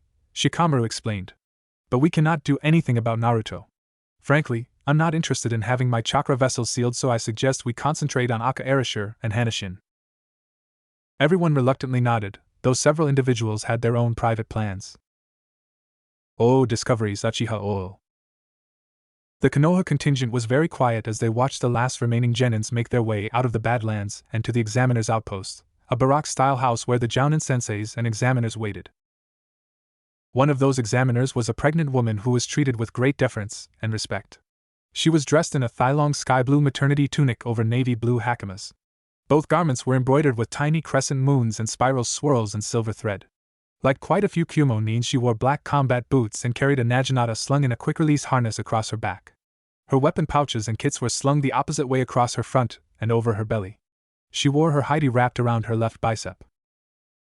Despite her heavy gravid form, she moved with the grace and control of a trained fighter. It was surprising to see a kunoichi in current state still on active duty as an examiner. As she moved, she drew masculine eyes and interest. From the back there was no indication of her advanced condition, just her slim, shapely form. When she turned in profile, her elegant features were what drew the eye. Narrow, refined bones under porcelain pale skin, fine silky black hair twisted into an elegant knot secured by chopsticks and senbons, cool liquid black eyes set under delicate arching brows. Hibara-sama, the last genins have been sighted. Teams from Konoha and IWA. Hibara inclined her head. Good. Make sure all the wounds are treated, and the scrolls verified. How many have passed so far? Her voice was low and throaty. 12 teams. 5 from Kumo, 1 from Konoha, 2 from IWA, 1 from Kusa, 1 from Mizu, 2 from Suna. Hibara raised a faint brow. I am surprised and impressed. Chakra sensing and tracking tends to be higher-level specialized skills. There is knack to it, Hibara-sama. Once a few figured it out, the rest did as well. True. Once the cutoff has passed, call the genins and announce which teams will proceed to the next level. The next stage will take place in 2 weeks. With that, she walked out off the barracks overhang and towards a Kumo Jounin who responded to her soft words. The pair walked off at a brisk but steady pace. Who is she? Niji wanted to know. The Kumo Jounin examiner standing nearby glanced at the Hyuga and smirked. So Konoha was interested in Hibara-sama, too bad for them. That is Hibara-sama. She is one of our best kunoichis. Niji glared the smarmy Kumo shinobi. She is pregnant. You are allowing her to risk her health and child in a potentially dangerous environment? Tashinako Iori laughed long and loud before he managed to speak between guffaws. No one tells Hibara-sama what to do. She is a force of nature. Besides, everyone in Kumo knows better than to attack her. If an outsider is fool enough, Iori shrugged. She would be the least of the idiot's concerns. Niji frowned but did not press. It was clear Hibara was one of these new Kumo elites. Hopefully someone else would be able to find out more about her. Perhaps from a civilian. Sasuke sighed as he made his way through Kumo's marketplace. The quality of glass and crystal sculpture was quite exceptional. He had spent part of the morning watching some retired Kumo shinobis use chakra control, futon and katan jutsus to shape the delicate fragile materials into works of art. His senses spiked. Quick footwork took him out of the way, but he did not completely avoid the small form running into the back of his legs. The boy had tried to avoid him as well. Ite! The small form fell on his butt, practically rebounding from the impact. The small black head tilted back to meet Sasuke's eyes. Gomen Nasai Shinobi-san. Sasuke froze as he looked into Sharingan eyes. 1 tomo spun in the left eye, 2 tomos in the right eye. The boy looked to be around 5 or 6 years old. No Uchiha had ever activated the Sharingan at such a tender age. The boy stiffened seeing the Konoha Heidi and scrambled away on his butt. In a flash he turned and scrambled to his feet and away. Then Sasuke realized what was happening. Stop! He chased after the surprisingly agile child. The brat was taking full advantage of his intimate familiarity with the alleys and narrow side roads. Wait! I just want to know your name. The boy did not listen but continued to dodge and run. Ka-san! He cried, running straight to one of the workshops. Ka-san! Sasuke almost froze from the spike of killing intent. He just barely managed to avoid being stabbed by a kusarigama thrown by a very skilled, very fast nin. The weapon was retracted by a sharp jerk on the chain where it was caught by a kunoichi who moved between him and the boy. Sasuke froze as he took in her features. Uchiha delicate features, the almost triangular face, black eyes set under winged brows, silky black hair twisted into a knot secured by wooden chopsticks and steel senbons. He watched her shift to the balls of her feet, preparing to throw her weapon if he moved. Her face was cold, almost mask-like as she studied him like she would a snake, a rabid predator. Sasuke forced his eyes to the boy who was clinging to the pants of her navy blue hakamas. Then up. He nearly threw up when he absorbed what he hadn't seen from the start. She was pregnant. almost full term given the way the material of her tunic caught around her rounded bulge. Quickly he retreated, holding his hands up. If she was Uchiha, if the boy was her son, Sasuke did not want to kill his own relatives over a misunderstanding. My name is Uchiha Sasuke. She tilted her head to one side. Yes. I know. Catching his surprised look, she smirked, a very familiar expression, an Uchiha smirk. Do you think we would not have dossiers on foreigners in Kumo? Sasuke focused on one nugget. You are a Kumo kunoichi. She merely stared at him. Sasuke felt his hands shake and clenched them to still the tremors. Uchihas have always been Konoha shinobis. She snorted. The bastard who sired me was an Uchiha. I am not. My husband is not. My son is not. We are Kumo citizens and neens. Sasuke stilled. He had never imagined this possibility. An Uchiha who had a casual liaison with some civilian outside fire country. A daughter who grew up without a father or clan, most likely looked down on and scorned until some Kumo nin realized she had a Kekai Genkai and sponsored her into the local academy and helped her get suitable instruction. Something stilled in him. No matter what, she was still an Uchiha. She, her son, her children, they had the Sharingan Kekai Genkai. Your son will need training to master the Sharingan, he commented neutrally. She snorted and activated the Kekai Genkai herself. 3 tomos spun in each eye. I will teach them. And their father most definitely will help. He is very good at developing techniques and training methods. We do not need you. We do not need Konoha. Sasuke recoiled at the absolute rejection. Dimly he was aware of several Kumo nins closing in on them. Hibara-sama. Is this Konoha nin bothering you? The captain of the patrol squad eyed said nin warily. The female Uchiha, Hibara, snorted and turned away, placing one hand on her son's shoulder, gently guiding him away. Not particularly. But Uchiha-san seems to be a little lost. Please make sure he returns to his hostel safely. Of course.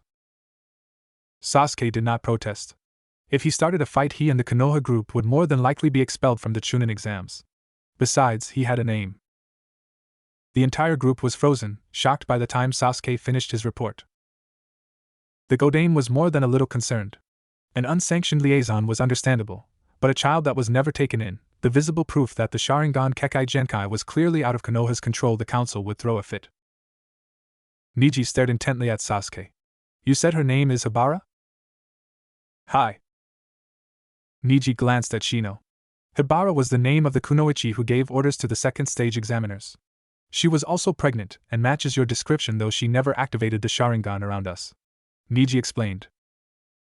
The Kumo nins respect her skills, even pregnant.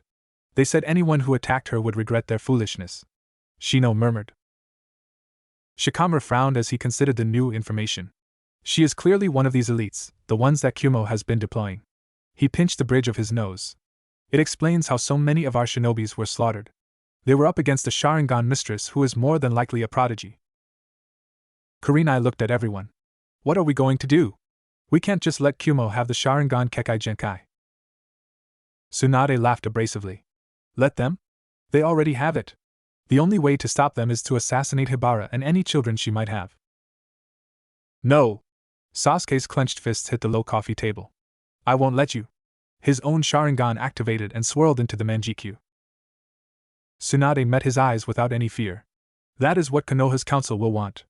That is what they will push for unless I get some support for what I want. Sasuke inhaled sharply. His eyes subsided into the Trikama Sharingan. I will not let it. If I find out Konoha ordered the assassination of my only living relatives, I will defect. Kakashi coughed discreetly. Why don't one of the kunoichis here talk with Hibara-san? Perhaps she might be willing to consider migration if given some incentives. Sasuke snorted. You didn't hear her, Kakashi. She hates Konoha. She'd rather spit on us than accept anything to do with us. Kakashi shrugged. Perhaps. But if we try, we might get a better idea of what makes her tick. If we know just who or what she hates about Konoha, we might be able to take steps. He trailed off knowingly. Everyone turned to Karinai. The Genjutsu mistress stiffened, then slumped at the expectant gazes. Oh, all right. I'll try talking with her. But I'll need some help tracking her. She looked around expectantly. Shino stirred. My Kikais have her scent. They will be able to track her. Karinai nodded slowly. Okay. We'll start tomorrow after breakfast. The rest of you work on digging info on Aka Erasure and Hanishin while training the genins. The third exam is coming up. It is one-on-one fighting and they'll need the practice. Karinai frowned as she watched the pregnant woman negotiate with the craftsman.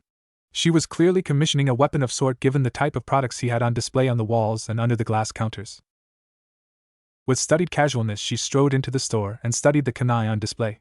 They were a little different with tails of wire. Were they supposed to be used in conjunction with the right unjutsu? What can I do for you, Yohi-san? Karinai carefully looked up into the neutral porcelain mask of the younger Kunoichi. Karinai felt a pang of longing. She missed her own son, an academy student who was under the guardianship of Yumano Iraka when she was away on missions. I was wondering if we could talk. Hibara raised an arched brow. Talk? I have little time to spare. If you wish we can talk while I pick up my son. Grateful she hadn't been stonewalled, Karinai followed the Kunoichi, Shino trailing some distance behind. Karinai tried to piece together what they had managed to find out about Hibara. Last name unknown. Husband unknown. Son unknown. Very private and violent when personal information was revealed without her consent. She completely terrified or awed most of her comrades. Only her husband and a few elites could match her. Even heavily pregnant, she could easily match the average jounin. She had a sadistic sense of humor, and was relentless in the pursuit of her goals. Finally, Karinai decided to take the first step. Why are you so against Konoha? Because Konoha is full of arrogant bigots that put too much emphasis on bloodlines and not enough on ability. Hibara answered quickly. Karinai recoiled. That's not true. There are many nins who come from non-shinobi clans and have no kekai genkais. I studied hard to become a genjutsu expert. Hibara glanced at the older Kunoichi with knowing eyes. Who are you trying to fool? Me or yourself? Konoha basically pigeonhole its shinobi from a very young age and never factor in growth unless it is truly exponential. You showed promise in genjutsu, so you were groomed for that field. You were never encouraged to expand your kenjutsu or ninjutsu beyond the basics. Even what you do practice is heavily laced with a genjutsu component. She tossed her head back. Here in Kumo we feel differently. Karinai considered the view an outsider would have. Specialization was necessary, but over-specialization could be lethal. Was that why Kumo was thrashing Konoha in most of the past clashes? Because Konoha nins weren't flexible enough to react to new situations. The genjutsu mistress bit her lip. Uzumaki Naruto was the master of unpredictable. If he were here he could change this Kunoichi's mind, just like he changed Tsunade-sama's mind about being Hokage, or Yuki-sama about becoming a leader, or the dozens of other people he met since he became a genin.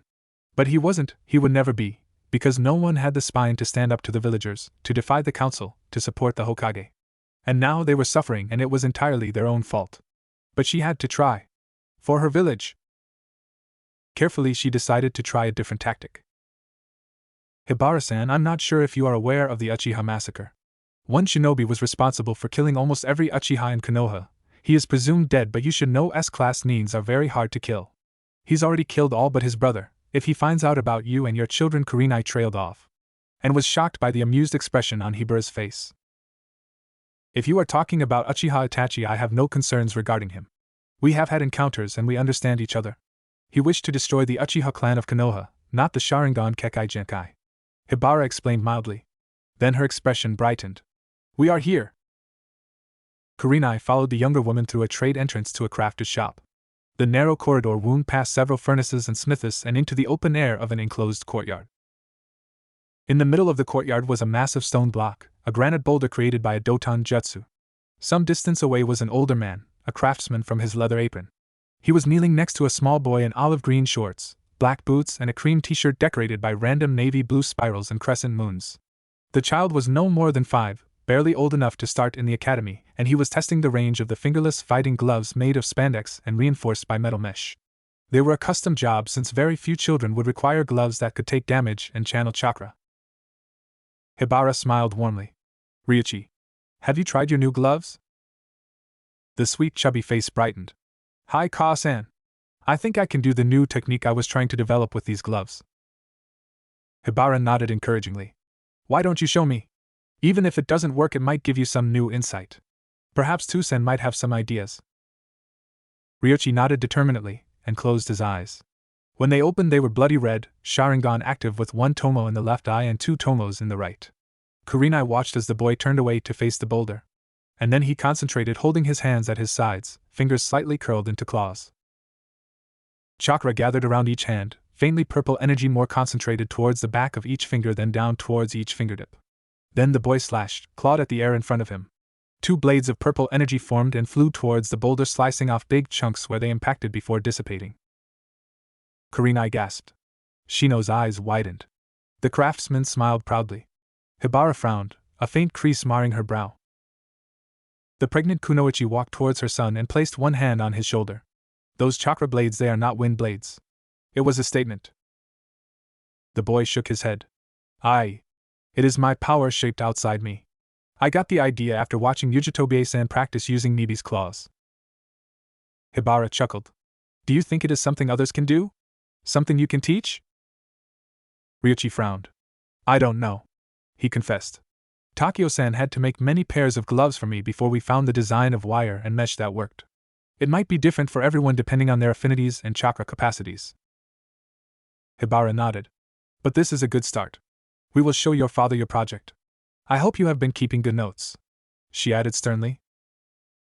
The little boy looked offended. Ka-san, do you think I'm an amateur? I always keep notes. It is the first thing you and Tu-san taught me to do. Takeo chuckled. He is right, Hibara-sama. He's kept a thorough record of all the past designs that didn't work, so we didn't duplicate any previous failures. I also have some ideas about different materials that might have more oomph for future production. Hibara tousled the boy's messy hair and drew him close to her leg. It was difficult to crouch in her advanced condition, but she never restrained herself from displaying her affections. It was something he had taught her. Karinai watched the little boy hug his mother's leg tightly before reaching up to pat her rounded belly and stand on tiptoe to press his ear against the lower curve. Hibara looked at the Konoha Nin's all affection and warmth drained. This is my child, my son, and I will protect him. I will never trust Konoha with his safety because you will let him be used and abused with no consideration for his health or happiness. You've let it happen to so many of your prodigies and geniuses. I will never trust such unworthy, weak-spined, two-faced cowards to protect my child. Tell that to your Hokage. And most especially tell that to your council. My family will never step foot in Konoha unless everyone who is over the age of 10 as of today is dead. Red bled into black as her Sharingan activated and trapped the 2 Konoha Nins in a mild but difficult to dispel genjutsu. By the time Karinai broke free from the illusion, mother and son had vanished. The only one in the courtyard was the craftsman Takeo, who was cleaning the rock fragments around the test boulder. He smirked seeing the Konoha Nins return to the now. Hibara-sama has left with Ryuichi-kun. I guess she's had enough of you too. My advice, forget whatever plans you have. She really hates Konoha. Karinai and Shino had no choice but to return back to the hostel and make their report. She hates Konoha. I would strongly discourage any kidnapping scheme. She will come down like the wrath of the Shini Megami on the one responsible. The streets will run with blood if she feels cornered. Karinai advised bluntly. She is an elite kunoichi and a mother, and an angry woman does not forgive or forget. The males shuddered and nodded. Shikamaru heaved a deep breath. Bad news kept coming and coming. When would it end? Shikamaru had a nasty feeling it wouldn't. Niji was slightly disturbed. This boy, he is a prodigy, a genius. From what we heard, yes. He was the one who developed the theory, designed the gloves, tested different patterns. I think the wires are designed to channel the chakra in a particular manner, like hand seals. Shino murmured softly. And this is his latest project. Karinai sighed. He has done enough that his parents have taught him how to keep proper records, and to take his ideas seriously enough to finance the development costs. Takeo, the craftsman, was quite comfortable taking orders from a child. It's like he's done it before. Sasuke closed his eyes tightly. He is a genius. A jutsu developer. He uses the Sharingan to see how the chakra flows and make adjustments to have the effect he wants. Tsunade gulped her herbal tea, feeling very glad she had a supply of the special preparation. She was going to need the calming soporific qualities. And they still didn't know who the new Rokudan Raikage was. She caught Sasuke's eye. I don't know what we are going to do, Uchiha. If the boy is doing this on a whim with little formal training, imagine what he can do when he is older with the advice and training of masters. When the council finds out, and they will insist on kidnapping or killing Ryuichi. This is going to be a very costly and futile endeavor. His mother and Kumo will not take this lying down. Sasuke's expression was unexpectedly solemn. I know, Godame-sama. I'm beginning to see. I only hope the new Raikage will be someone the council will think twice before attacking. If he takes Ryuichi under his personal protection, it will make any Konoha assassination missions a very expensive proposal. Tsunade nodded slowly and smiled a more honest, warmer smile. You are correct, Sasuke. Before leaving Kumo, I will speak to the Raikage and drop a few hints. Sasuke nodded and closed his eyes to stop the tears. His clan was not dead. The name might be lost, but the bloodline flourished. It remained strong and true. He only wished it was blooming in Konoha. Oh, third stage revelations, oh. Karinai frowned as she watched the genins wait in the candidates section to be called. Unlike the Konoha third stage exam, the matchups had not been announced in advance.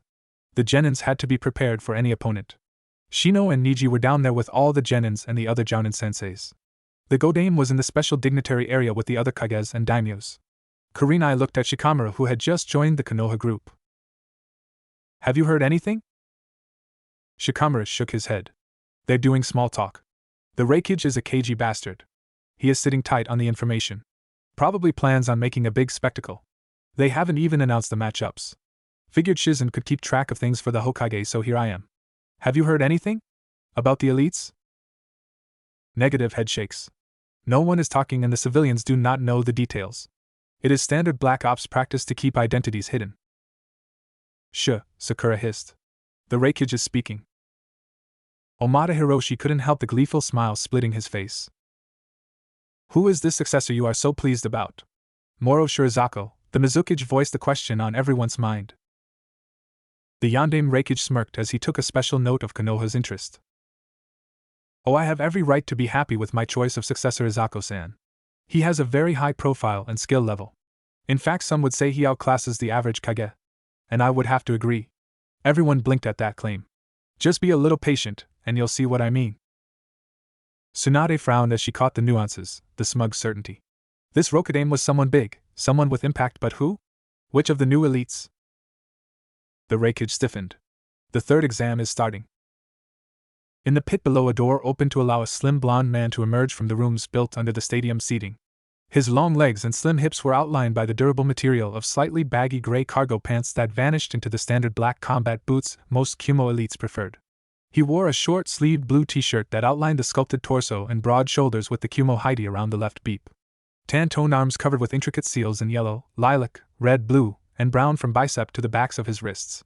Somehow everyone suspected there would be more tattoos underneath his clothing. His head was covered with messy, uneven bangs that reached his shoulders, blonde tresses that spiked around his face framing the tan, chiseled, undeniably masculine features. Long straight brows set above penetrating almond-shaped blue eyes. A narrow aquiline nose, a wide passionate mouth framed by a trio of faint white lines, a defined jawline and strongly corded throat. Namikaze-sama. The hushed whisper echoed and rebounded around the stadium, growing in intensity and volume. It's Namikaze-sama. Namikaze-sama. It's him. Oh, Kami-sama. It is Namikaze Naruto. I can't believe he is the third examiner. The Konohanines froze and watched the blonde wave his hand and smile. They watched and heard the adoration, admiration, and respect allocated to the once Konohanin. He hasn't taken any genin teams or apprentices. My brother is in the academy, and he's hoping to be his student. My cousin was on his second squadron few years ago. Tuga tells me he is Tushin in the field. Absolute destruction with godlike stamina and control. Understandable since he is a Jinchuriki like Yujito-sama. Don't be an idiot. He's like that before he uses the tails. When he draws on the bijou, nothing can stop him. Has he ever lost control? Not against allies. He always recognizes his team. I saw him go six tails once. He was antsy like any other berserker, but she calmed him down easily enough. Knowing laughter. How could she not? She is his match, his wife, his mate. He has no idea how much I respect him, for having the guts to bed and marry her. She is one cold bitch. The tone held nothing but respectful admiration. Not around him. A knowing leer. You haven't seen the two after they've finished a high-class mission. They don't bother waiting for a more secure base or with private rooms or tents. A rueful chuckle. Trust me, the two of them could stay up all night and be bright-eyed and bushy-tailed the next day. Rueful envy and admiration. It is like having sex recharges them. Malice-tinged female laughter. Too bad most males don't have his endurance and stamina or technique. I hear you have trouble keeping it up for an hour, Akatsu. A softer, wistful feminine sigh. I met one of his old lovers in Tea Country. She said he was the best she ever had. That he could make her come with a casual touch. And she was a few years older and more experienced than him at the time. Really? Did she say anything else about him? That he completely spoiled her for other guys. How do you know she was being honest? I asked around. Most of the people in town were used to seeing Mariko-sama with 2 or even 3 lovers, but in the time Namikaze senpai was with her she was monogamous. A few weeks after they parted company she went back to her old ways of keeping 2 or 3 guys around. A hesitant pause. You don't mean Mishimoto Mariko, do you? Of course I mean Mishimoto Mariko, you idiot. Why would I address any other Mariko as Sama? But she is one of Kumo's biggest clients. She controls several trade routes and owns several merchant convoys and warehouses in every single elemental country. A much younger male squeaked. And she is really good looking for a woman her age. An admiring voice. Her jugs are nearly as big as the Godame Hokage. A slap upside the head. Don't be a sexist fool, Chiba. Mariko-sama did not get her current position and influence by simply being a pretty face.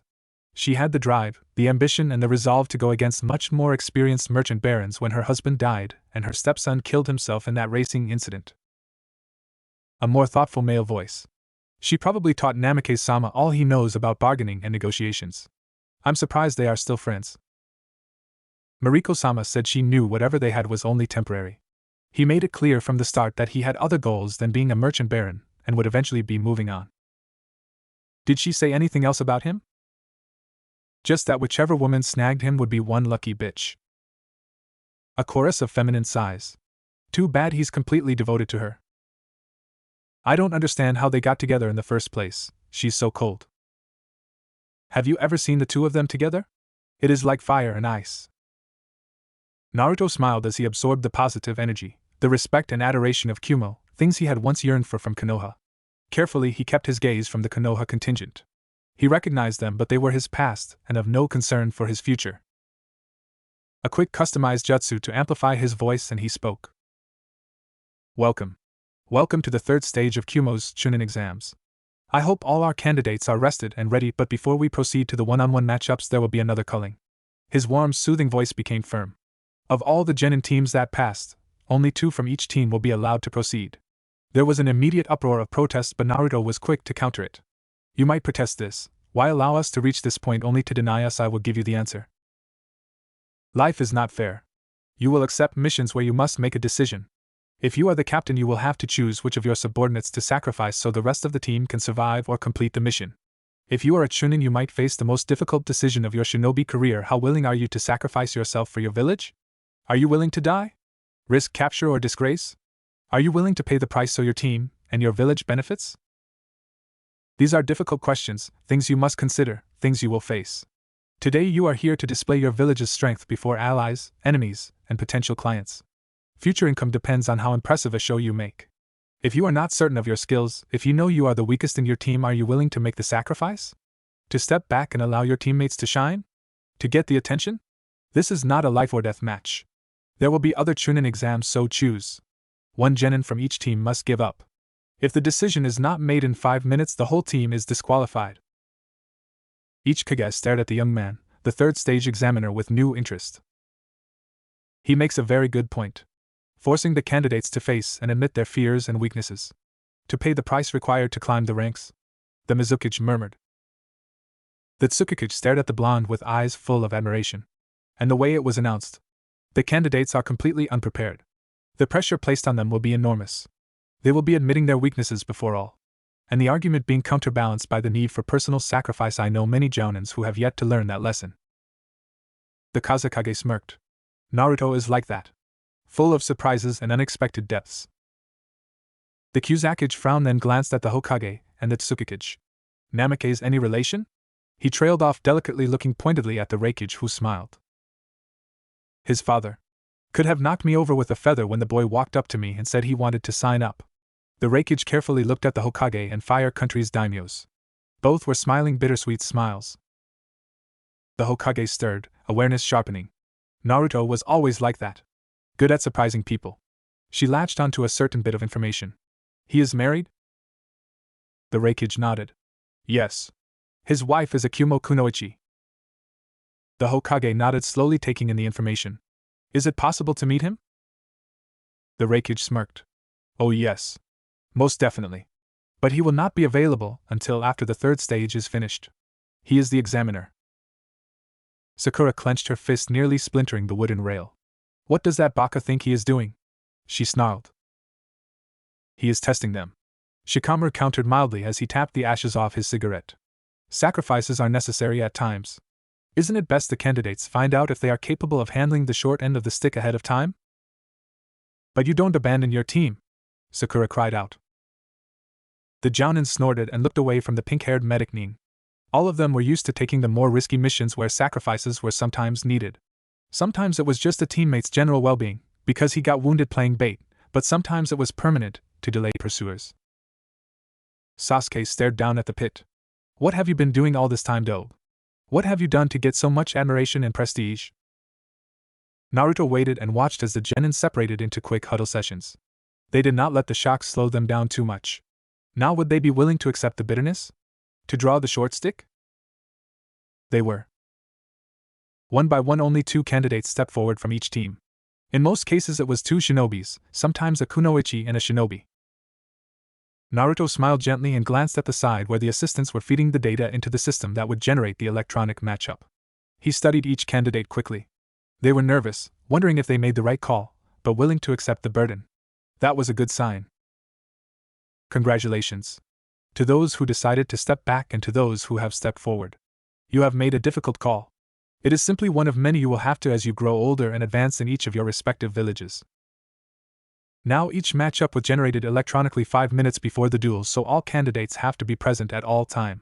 There will be 1 round completed today. 2 if we have time.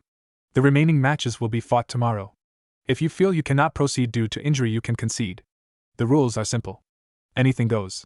Winner will be decided by knockout, concession, or when I say so. The matchups were generated. The genins called down. The duels fought. For the most part it was a standard genin battle with the occasional flashy jutsu or kekai genkai being used. Naruto was a ruthlessly fair referee, quick to interfere before any permanent injuries resulted. As the morning and afternoon progressed, the genins were whittled down into the survivors who would proceed to the semis and finals. Names displayed on the flashing diode board. Noburin Sakuma of IWA. Hate Mitsuko of Konoha. Momochi Wakashi of Mizu. Shimaru of Suna. Oda Makiyoshi of Kumo.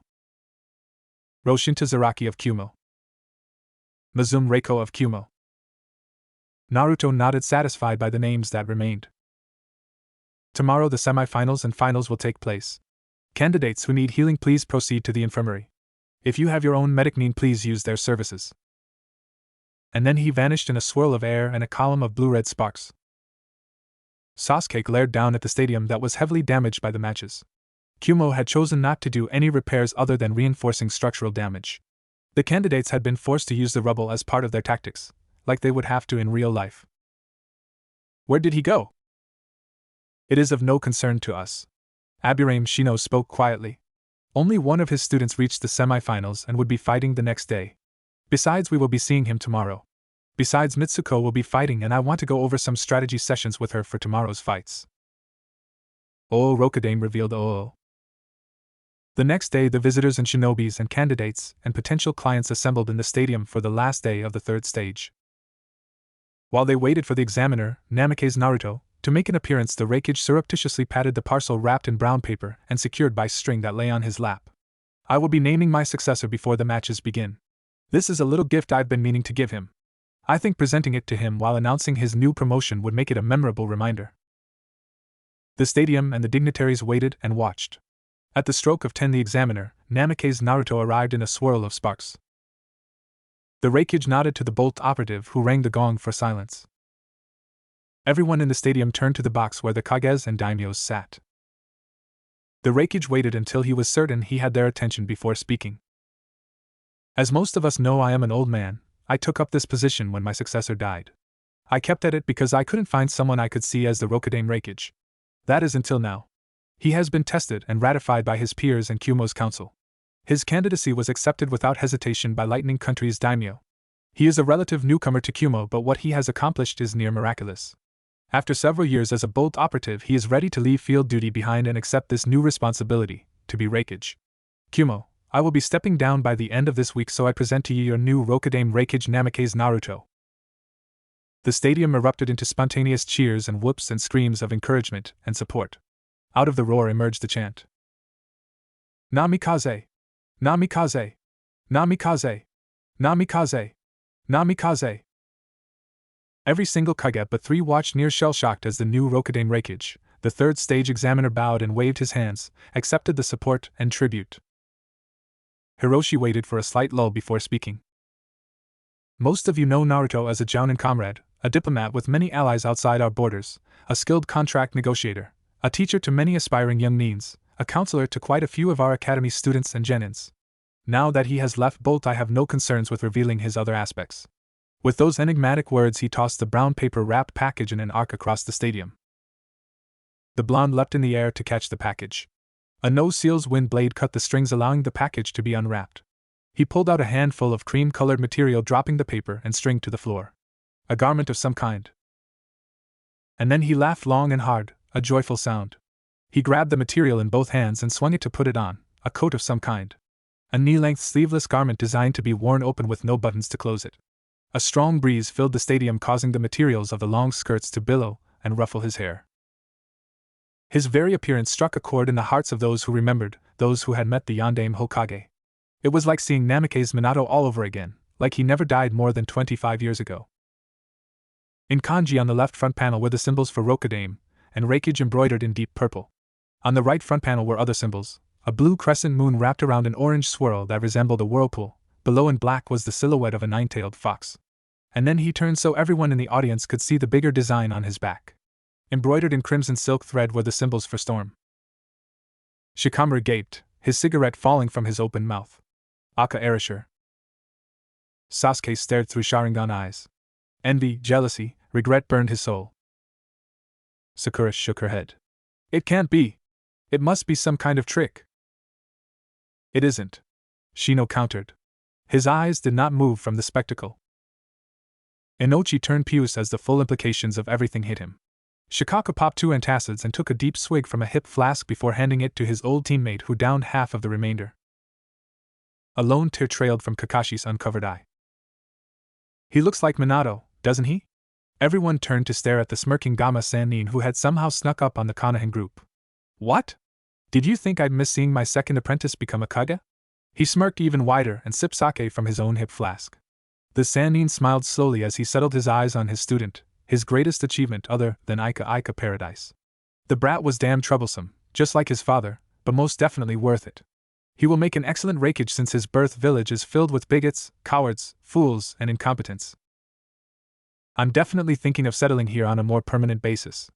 Kumo is a bit cold, but the women here are more receptive to a little flirting and wordplay. His eyes glazed. Those Chunin twins made me pass out with just words and a little skin. Unfortunately, they also stole my wallet to teach me a lesson. It inspired me to shift my perspective for my next book. A she-thief who specializes in one-of-a-kind collectibles. He smirked at the males. The first release will be in Kumo, followed by Iwa and Suna. Then he walked away to join a group of pretty Kumo civilian women. Naruto smiled as the cheers died down, but the positive energy remained. He could feel the thrill, the barely restrained eagerness, and it charged him. A fierce smile split his face before he began speaking. Thank you, Kumo. For welcoming me. For accepting me. For supporting me. Hiroshiji-san, you remind me of another Kage, one who has been dead for a long time now, but for the longest time he was the closest thing I had to family. For years I fought to make him proud, to live by the principles he held so high. It did not work because the people around me did not feel the same way. But here in Kumo, here I can see the will of fire. And it inspires me. The crowd swelled and cheered in response, in affirmative. Naruto looked at the awestruck Kumo genins, the 3 who had made the cut to reach the semis of the 3rd stage. In each of you 3 and all other Kumo nins I see a little bit of myself. The determination and drive to excel and be the best you can be. I have never been a Jounin sensei, and I doubt if I ever will with the duties of being Raikage, but it does not stop me from teaching and learning. In the years to come, do not rest on your laurels. Intrigue me.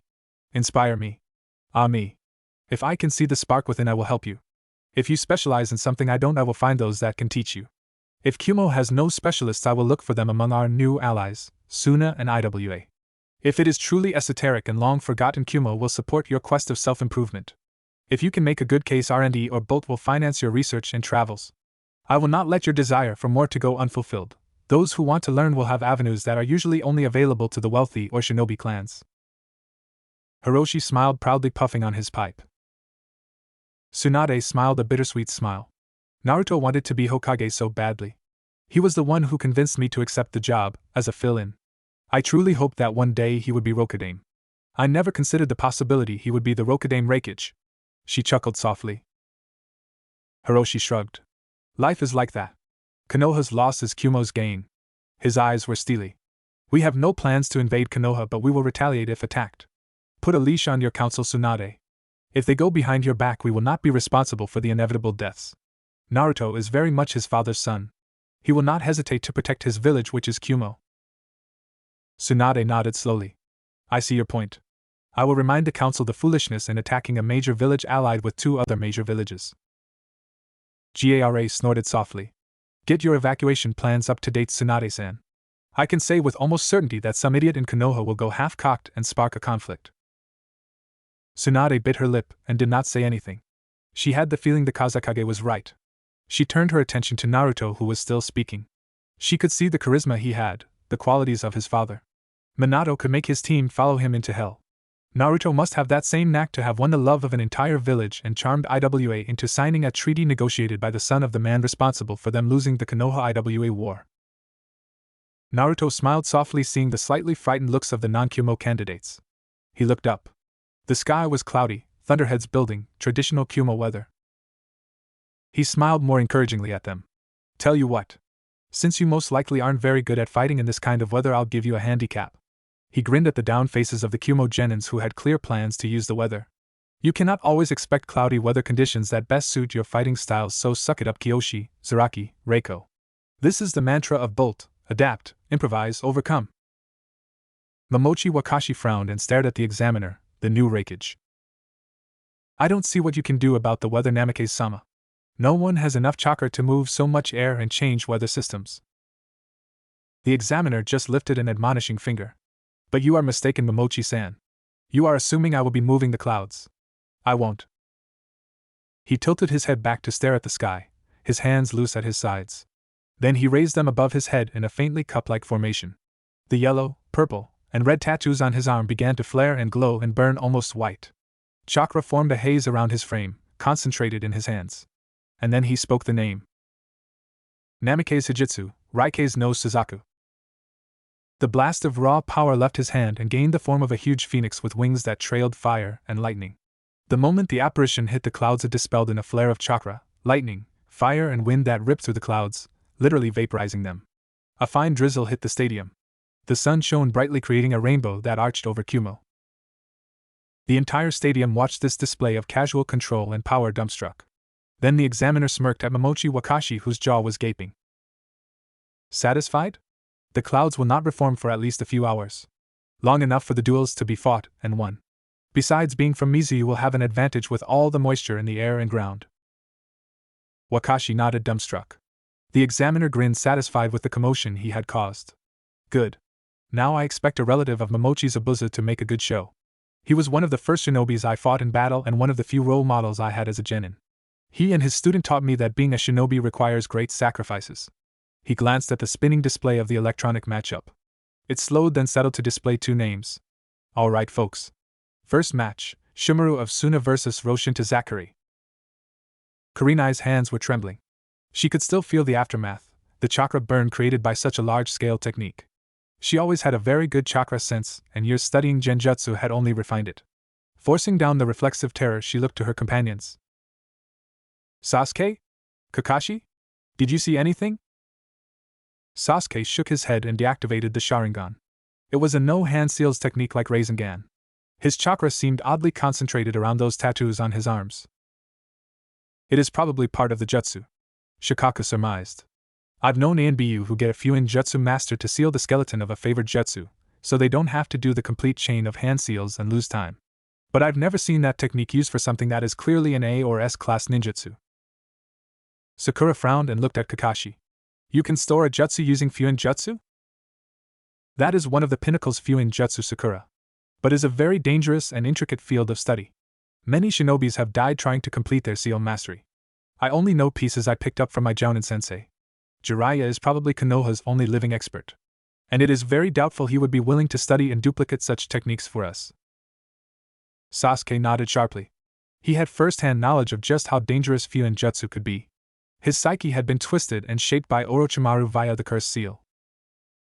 Shikamaru shook his head slowly. Naruto was always good at making up his own jutsus, even the really weird perverted ones. That jutsu is probably only one of many more destructive ones he has, jutsus he used in the field as Akatsuki. A cold chill ran down all their spines as each of them remembered just how many deaths had been attributed to Akatsuki. But if Naruto was the storm, who was the flower? Tsunade watched with fond pride as Naruto kept a firm hand on hot tempers, interfering before any more permanent damage was inflicted. He was an impartial judge, not favoring one genin over the other. At the end of each duel he gave a brief critique highlighting strengths and weaknesses for the genins, things they would have to work on, even those from villages outside the IWA Kumo-Suna alliance. Shimaru of Suna vs. Roshinta Zaraki of Kumo.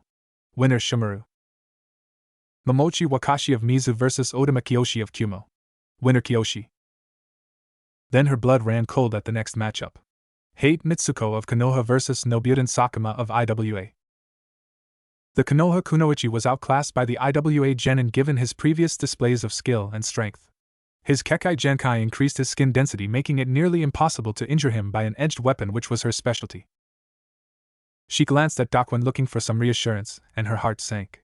The Tsukikage was frowning and leaning forward slightly. What is it? The Hokage wanted to know. Dakwon looked at the Godame levelly. Sakuma's entire clan was nearly wiped out by a Konoha assassin who managed to poison the water and food supply.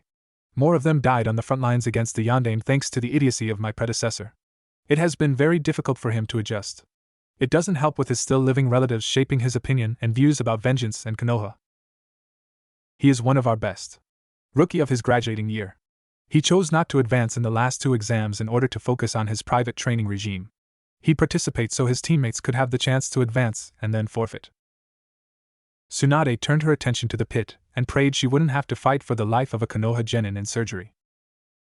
Enough. Sakuma struggled to break free from the iron grip around his wrist and failed. He turned and glared at the one preventing him from killing his target. Almond blue eyes were calm, almost understanding, but the grip remained firm. Konoha destroyed my clan, he hissed.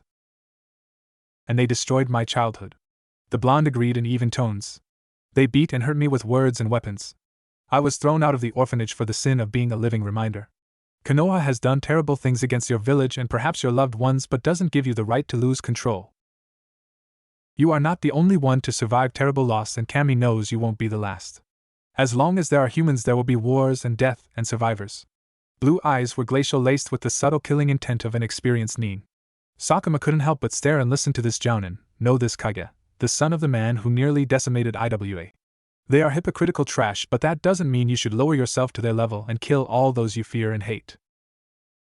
You want to rub their faces and their incompetence in their faces. You want to show them just how weak they are. You want them to live in fear, terrified of shadows and the dark. You want them to know you held their lives in your hand, but it wasn't worth the effort, not when you aren't getting paid to kill. Sakuma relaxed minutely, almost hypnotized by the flowing cadence and logic. Don't you hate them? For what they did to you? How did you bear it? He wanted to know.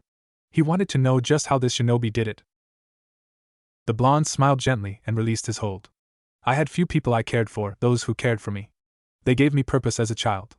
When I grew older, I found I needed more things they could not give me, things others refused to give me, so I left. His eyes became more solemn. Remember, every nin you kill also has family, people who love him or her, a spouse, a parent, a child. When you kill them, you hurt others just like your own clan was hurt.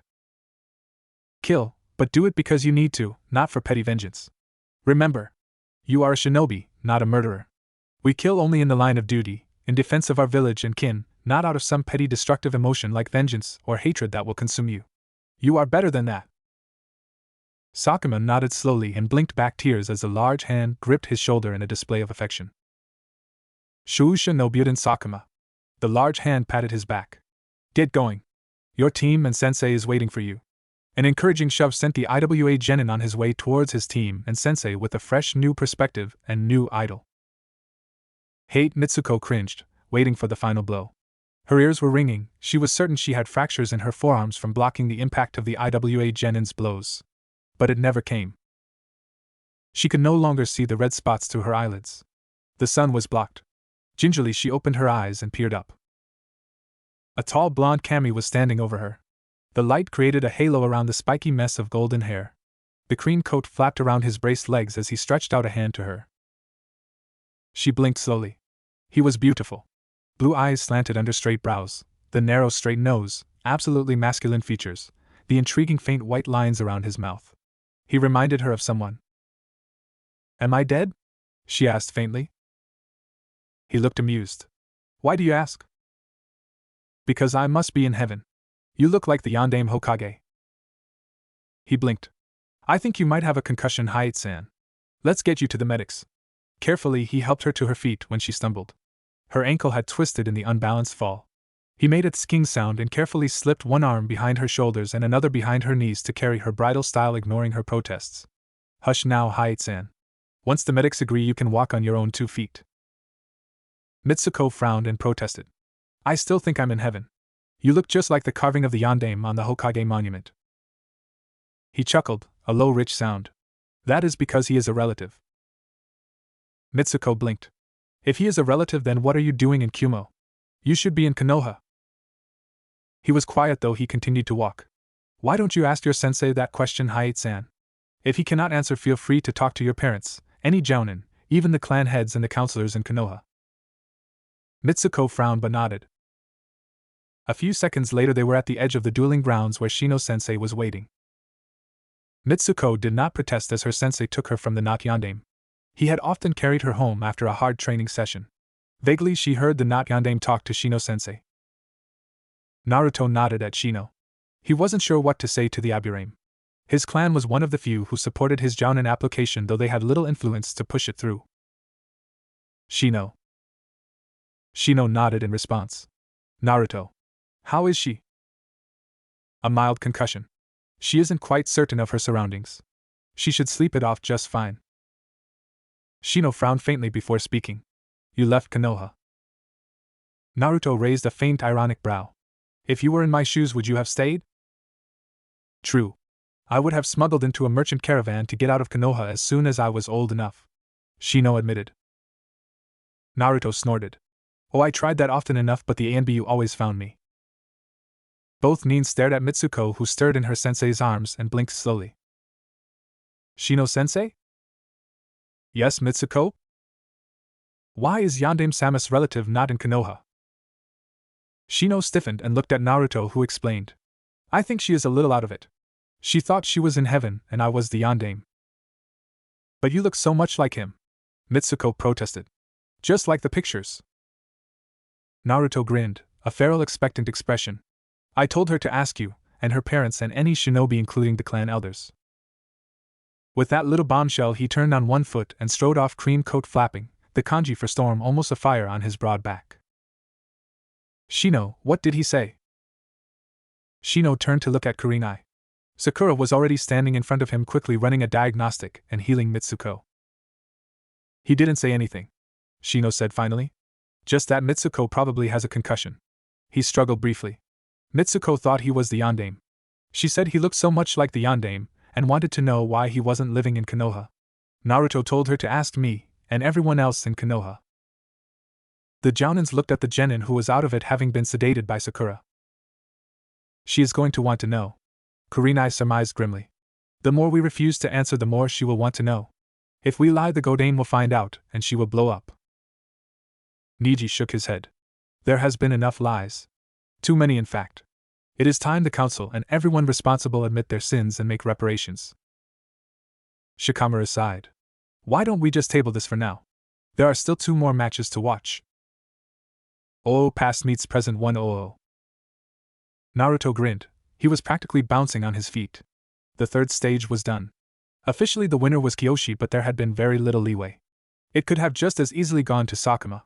He had already prepared and handed in his recommendations regarding all the candidates. All he had left was to do the polite small talk and a quick circuit, then he was free. At least until the end of the week and his official inauguration. He had time to spare since he had largely handed over his old responsibilities and Hiroshi insisted on handling the ceremonial details. Naruto. There are people who want to meet you. Naruto stomped on Chibi Naruto, who wanted to throw a tantrum, and dutifully made his way over to Hiroshi. He would have to do this a lot more in the future, and it was best he got used to it. Hiroshi was surrounded by the visiting Kages and daimyos. Carefully Naruto did the usual greetings and polite small talk, moving around the circle until he came to a particular trio of familiar faces. A more natural open smile broke out. "Hello, Bachan," and quickly dodged Tsunade's fists. "What did you call me?" Tsunade couldn't help the relief that flooded her system at the familiar nickname. Naruto grinned. "Bachan. Because that's what you are." He teased, dodging her wild swings until she finally gave up and stopped, but Naruto kept a careful distance before turning his attention to the other two. "Shizune-chan." A quick brief hug to the lightly blushing Medicine. "Ero-sensei."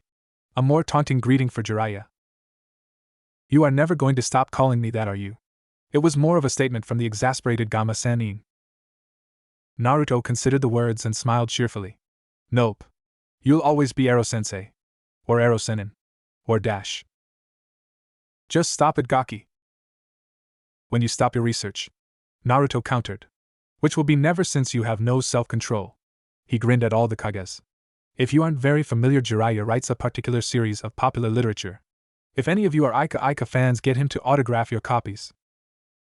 The male Kages and nobility looked at the Sannin, who was grumbling. Each and every one of them were closet fans of Ika Paradise. Each made private resolutions to get their volumes autographed by the author before leaving Kumo. Jiraiya was torn between laughter and horror at the brat. "You know, I was planning on giving you a pre-release copy of my newest book." Naruto shrugged. "If you don't, I'll buy it like everyone else." Tsunade was horrified. "Naruto." Naruto refused to flinch. "Bachan, 95% of all heterosexual males read Ero-senin's books, even if they don't admit it. Hell, I blackmailed Sandame Gigi often enough when I was little by using his copies as hostage material." Everyone choked at that tidbit of information. The revered shinobi known as the Professor, the longest reigning Hokage, read smut and had been blackmailed by a child who probably threatened to destroy it. Tsunade heaved an exasperated sigh. Naruto was destroying Sarutobi-sensei's mystique, his reputation. But then again, he was a dirty old man and a pervert just like most other males. Then something struck her. "Naruto, when did you start reading Jiraiya's books?" Naruto pursed his lips, trying to recall the details. "He managed to corrupt me during my second training trip. When things were slow, I'd critique and edit his material for him. I stopped shortly before I left Konoha. After I was too busy." All the males blinked at that bit of information. That explained why there had been quite a few new Ika books in a 3-year period about 10-12 years back. After that, Ika books were published between longer intervals. "But I thought you hated perverts." Tsunade was aghast. Her beloved little brother had been corrupted by her old teammate. Naruto smiled softly at the closest thing he had to a grandmother. "Bachan, all guys are perverts. I think it is something genetic to make sure the human race doesn't go extinct. I am more honest about it, and I definitely don't chase every single female out there. One is enough for me, and she is my wife. The books are a bit of spice for our private time." Tsunade brightened at that confession. Jiraiya snickered. "I don't know why you read my books for inspiration when you have definitely been the source of my inspiration." Naruto glowered. "I swear, Ero-sensei, you have no idea how lucky you are to still have your balls. If she succeeded in tracking you down after she caught you spying on us," he trailed off ominously. Jiraiya tittered. "Tee-hee-hee. You forget, Naruto, I am a Sannin, an expert at espionage and escape. And she is an S-class kunoichi on the trail of a self-proclaimed super pervert and writer of porn who peeked on her during an intimate encounter for the sole purpose of getting inspiration for his next book." Naruto replied deadpan. The male shinobis, with one exception, shuddered as one. "But you distracted her just fine, my deshi." Jiraiya giggled perversely. Naruto shook his head and looked at Tsunade. "Just keep an eye on him, Bachan. She might have put it behind, but not if he continues to act like this." Hiroshi looked peculiarly at his successor. "Do you mean to tell me Jiraiya actually used you in his books?" Naruto shrugged, a fluid movement. "Yeah, but I'm not telling you which ones." Tsunade looked intrigued. Naruto, is it possible to meet your wife? The blonde looked around. She isn't here yet. Probably running late. Tell me a little about her, Tsunade urged. Naruto's expression softened, a warm glow filled his being. She is mine, Bachan. She completes me in a way I've never felt before. With her I feel I can do anything. She doesn't hit me or ignore me like Sakura. She doesn't follow public opinion like most women in Konoha. She would never blindly obey orders from someone higher in the command chain like Hinata.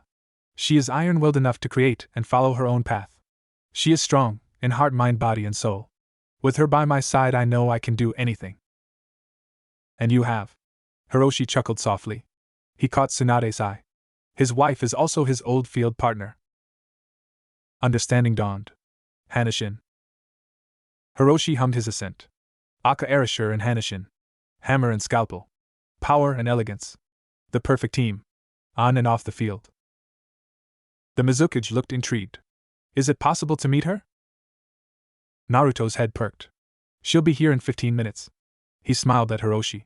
She is doing a circuit and moving in slowly. Several Konoha jounins froze from their spot behind a screen of potted plants. The old adage eavesdroppers hear nothing good about themselves was definitely true. Sakura blinked rapidly to stop the tears.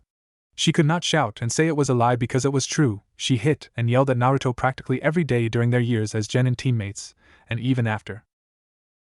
Sasuke wanted to know if she really as strong as Naruto described, as the reports and analysts extrapolated. He wanted to know so much. Did Naruto hold back when they were genin? Chunin? After Sasuke's return to Konoha? How much power and skill did he really have to be so openly desired to be Kage to a village that he was not born to? Sasuke had heard of Aka Erasure like most shinobis, but he had never seen the shinobi. Only the remnants of his battle sites. What kind of jutsus did Naruto create to have wreaked such havoc? Niji shook his head sadly about the harsh truth concerning his cousin. His cousin had admired and claimed to love Naruto, but in the end she bowed down to the demands of the clan she wished to change. And nothing changed. Perhaps if she stayed true to her heart things would have changed. For the better. For everyone. But now it was too late, that chance was gone. Shikamaru wondered if Naruto's wife Hanashin as troublesome as Ino and Temari. All women were. But then again Naruto was the sort to enjoy chaos. Hell, he created plenty of it when they were younger. Shino was certain there were more bombshells to come, always were when Naruto was involved. He wondered if Naruto's wife shared some of his abilities. Aburames and Inuzukas were able to bestow a gift, share some of their abilities with truly compatible spouses from outside the clan. Did Naruto share such a tie with the one he had chosen? Karinai struggled to form a counter to undermine the accusation about Konohan women being weak-willed and failed. All of them gave way to public opinion. The only females who stood by Naruto were perhaps the Godame, her assistant, and the ramen stand's daughter Ichiraku Ayame. Kakashi wanted to laugh and cry. The student he ignored, the son of his sensei and Hokage, had earned the respect of an entire village to be named Kage. He had created his own legend in the shinobi world by creating his own unique techniques that earned him the name of Aka Erasure. And Jiraiya had used him and his wife as inspirations. He made a resolution to read his old volumes and figure out in which ones the Sannin used Naruto and his wife. Inochi wondered what sort of woman would marry a Jinchuriki. What sort of woman would be willing to trust a Jinchuriki in the heat of passion? Did she desire the status and power he had accumulated, or did she truly care for him? It would not be easy to live a lie and maintain that facade around one with the preternatural senses and abilities of a bijou. Shikako considered the possibility of co-opting Naruto's wife and discarded the idea. A kunoichi as renowned as Hanashin would be ruthless in handling any assassins or attempts at blackmail. Naruto turned to the screen of plants and spoke in louder tones. Hokage-sama, I think I have to make things clear about Kumo's future relationship with Konoha. It would help to have those who could each make independent reports to Konoha's council so there are no misassumptions. Please ask your Nins to step forward and hear me. Blue eyes were glacial as he watched his once friends and comrades, his supposed sensei, emerge from the greenery. He refused to let compassion soften his words or blunt his resolve. You will return to Konoha and give your reports so there is no doubt. Kumo will never ally with Konoha. We will not sign any neutrality or trade treaty with Konoha. Our only contact will be when our shinobis are on opposite sides during a mission or during the Chunin exams. Tell your council if Konoha dares to attack Kumo, we will retaliate with full force. I accepted and tolerated your scorn, hatred, and attacks when it was just me involved, but now I am no longer alone. I have a family and a village full of shinobis and civilians to protect. I will not tolerate anyone that threatens me and mine. If you send one assassin, I will send 5. If you're A and B, you take out one Kumo patrol, I will order my shinobi to wipe out 5 of your patrols. Any attempts at espionage and infiltration will not be tolerated. Do not expect us to return the corpses. If you wish to manipulate other villages against Kumo, feel free. If you can. Blue eyes were coldly amused. The tactics of the Sandaime Hokage are very common knowledge today, and none of the fools in Konoha have the intellect or subtlety to carry out a similar misinformation strategy on the necessary grand scale. The Jounins recoiled with a few exceptions, those who had freely accepted their complicity in the whole mess: Shikamaru, Niji, and Shino. Shikamaru waved his hand idly. Don't worry about the council. The daimyo is pissed enough with them. He's already cut a lot of funding, and Tsunade-sama has passed the debit by slashing a lot of their pet projects and private campaigns. He smirked. Nice job, Anna. Naruto smiled, a fractional bit warmer. Thank you, Shikamaru. The shogi lessons and strategy games Erosenin insisted on kind of grew on me. I had hoped to play a few games with you but never could get in touch. Shikamaru stilled. It had been a busy time in his life. He had received his jounin rank and been pushed into field duty by his usually laid-back father. He barely had any time or energy to stay in touch with his friends. It had been too easy to put it off. Naruto smirked. Shikamaru was connecting the dots. The usually placid strategist was glaring at his cringing father. Niji bowed his head. I feel I must apologize for Hinata-sama. Naruto shook his head. Never apologize for another. It is something they should do, it isn't something to be delegated. Hinata made her choice. She chose her clan. I still don't think it was the best decision she could have made. Shino sighed and nodded his assent. For a time it seemed she had reconciled with her father and passed the jounin exam, but it was for nothing. A few years after you left, her sister was declared heiress. Tsunade-sama refused to let the elders use the birdcage seal since she was too old. She's trained as a medic nin, but she never takes assignments outside Konoha. Naruto snorted. Figures. He shook his head. Clans like that are control freaks. They'd rather break their children than risk changing status quo. If the Uchihos originated from the Hyuga, it is no wonder Itachi rebelled. Sasuke stiffened. Itachi was a madman. Itachi had very good reason. Naruto countered mildly. You are just stirring up trouble. Like you always do, Sakura accused wildly. Everyone stared at the new Raikage. What do you mean? Tsunade asked hesitantly, looking at Jiraiya, who looked away pointedly. A sinking feeling filled her gut. Jiraiya knew about it, and he had not told her. Probably because Naruto asked him not to. What other secrets, little bombshells, did Jiraiya keep mum about? Naruto hesitated before he answered. His eyes were level with Sasuke. I'm not lying here. I'm only telling you what I've been told. Your clan elders, they did things to Itachi. Everyone stiffened. Uchiha Itachi was a prodigy. Was it because of an illegal experiment? Something based on Orochimaru's philosophies? Naruto chewed on his lower lip. I met Itachi a few years after I left Konoha and we talked a bit. I don't know the full details about the mess, but honestly it makes me very happy the Raikage has more freedom to interfere in clan matters than the Hokage. Blue eyes were open. You can choose to disbelieve me, but as far as I'm concerned, your clan got what was coming to them. It was unfortunate, the way Itachi chose to accomplish that, killing everyone including the civilians and torturing you psychologically. I would have settled for killing the elders and adult nins, blinding all the adults and sealing the chakra vessels of every single Uchiha. He smiled faintly. In another world and another time we would have been the best of friends, brothers. I hope you find the peace you are looking for.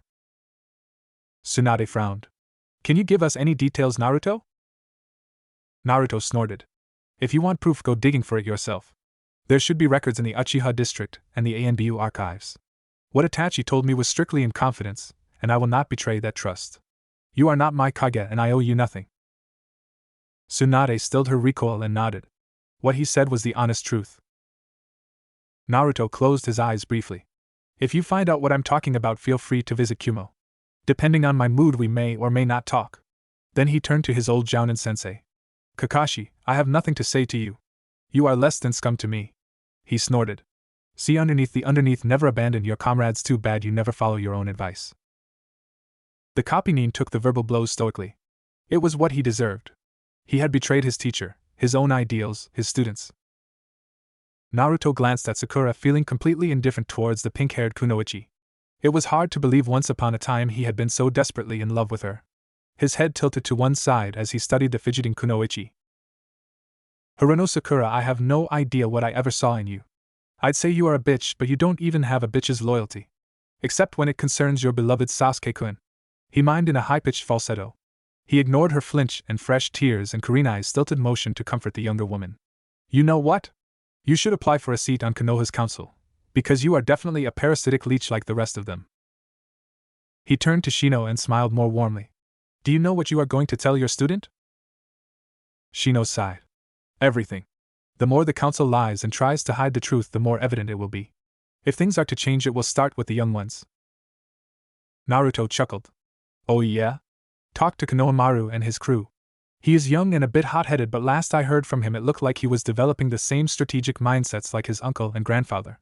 He grinned. I sometimes send letters to him via Gamakichi. Jiraiya blinked and chuckled. I wondered why the brat begged to sign the frog contract when he had Sarutobi-sensei's ape contract. I was shocked when Gamabunta and Enma agreed in the first place. It is rare to have dual summons. Naruto shrugged fluidly. I talked to Gamabunta. Konohamaru agreed to never summon any frog higher than Gamakichi. Unlike the usual contracts, this has a time limit of 20 years. At the end it will be renewed or expire. To-san. A high-pitched childish squeal cut through the conversational hum. Naruto turned away, a wide smile spreading across his face before he took 2 quick steps and crouched down, arms open wide. A small black-haired form clad in dark blue barreled through the crowd straight at the Rokudan Raikage. Naruto laughed as he easily adjusted for the impact rising from his crouch. One arm braced behind the boy's legs as he lifted him up so their faces were level. Got you, Ryuchi! Sasuke, Karinai, and Shino froze, seeing the familiar face of a particular little boy. Sasuke's mind went blank. The boy was an Uchiha, a born genius capable of using the Sharingan. His father was Naruto, who was given the title of the #1 unpredictable ninja by Kakashi. Naruto had gotten ahead of him in resurrecting his clan. But Ryuchi's clan was not Uchiha, it was Namikaze, the clan of his father the Rokudan Raikage, and his grandfather the Yondaime Hokage. Karinai could have burst into tears and cried as she realized the full implications of the situation. But she didn't. She was a kunoichi and trained to control all displays of emotion, so she did not make a sound as her psyche absorbed yet another blow. The Sharingan Kekkei Genkai was lost to Konoha unless Sasuke chose to have children. The Namikaze legacy of the Yondaime was lost, driven away by Konoha's own actions. What have I told you about running at gatherings? Naruto scolded the boy, though his heart clearly wasn't in it. Don't run because shinobis have fast reflexes. The boy dutifully recited in a sing-song fashion before brightening. But if they have good reflexes, they can get out of the way. Naruto chuckled. Like you did a few weeks ago? You depend too much on being able to predict others. If you don't stop, I will seal your dojutsu. Tsunade frowned. Naruto, stop threatening the poor boy. That's a job for his parents. The pair blinked mildly at the Hokage before the older one coughed discreetly. Oba-chan, you know how I said you really are an Oba-chan? Yes? Tsunade was getting confused. What was the brat getting at? Naruto patted the boy's back. This is one reason why you are an Oba-chan. This is my son, Namikaze Ryuchi. Pieces began to shift in Tsunade's mind. Ryuchi was not a very common name. The description fit. Sealing your dojutsu. Ryuchi peeked at the Hokage, feeling a bit shy. To-san, why do you call her Oba-chan? Because she is really old. She was on the same genin team as Jiraiya-san. Ryuchi blinked. Red bled into black irises and tomos swirled in each eye. Sakura hissed. Sharingan. The boy blinked again, deactivating the dojutsu. To-san is right. You really are an Oba-chan. Tsunade was torn between laughter and fits. Laughter won out. Figured the Gaki's son would be just as smart-mouthed as him. Then something else clicked. Your wife dash. Oh, past meets present to oh. Your wife dash. Is here. A low throaty voice interrupted coolly. Naruto grinned as he turned away from the group and allowed his son to slide down his front to the floor. The Kages and Jounins watched a slim but heavily pregnant figure clad in a maternity kimono of thick peacock blue silk emerge from the crowd. The dense material was printed with the fragile evocative design of twigs and black silhouette on the skirt. The obi was black silk embroidered with silver crescents and swirls secured by a purple silk cord. The experienced Nins could easily discern the weapon she bore, the tanto inside the obi, the tessin she carried like an ordinary fan in one sleeve, the steel saban securing her black silky hair in an elegant knot, even the chopsticks made of ironwood and decorated with white silk tassels.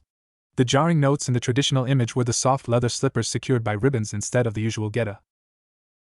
Her triangular face was distinctly Uchiha with the flyaway slim brows, the black almond-shaped eyes, the fine delicate bones, the firm small mouth quirked in a very faint smile.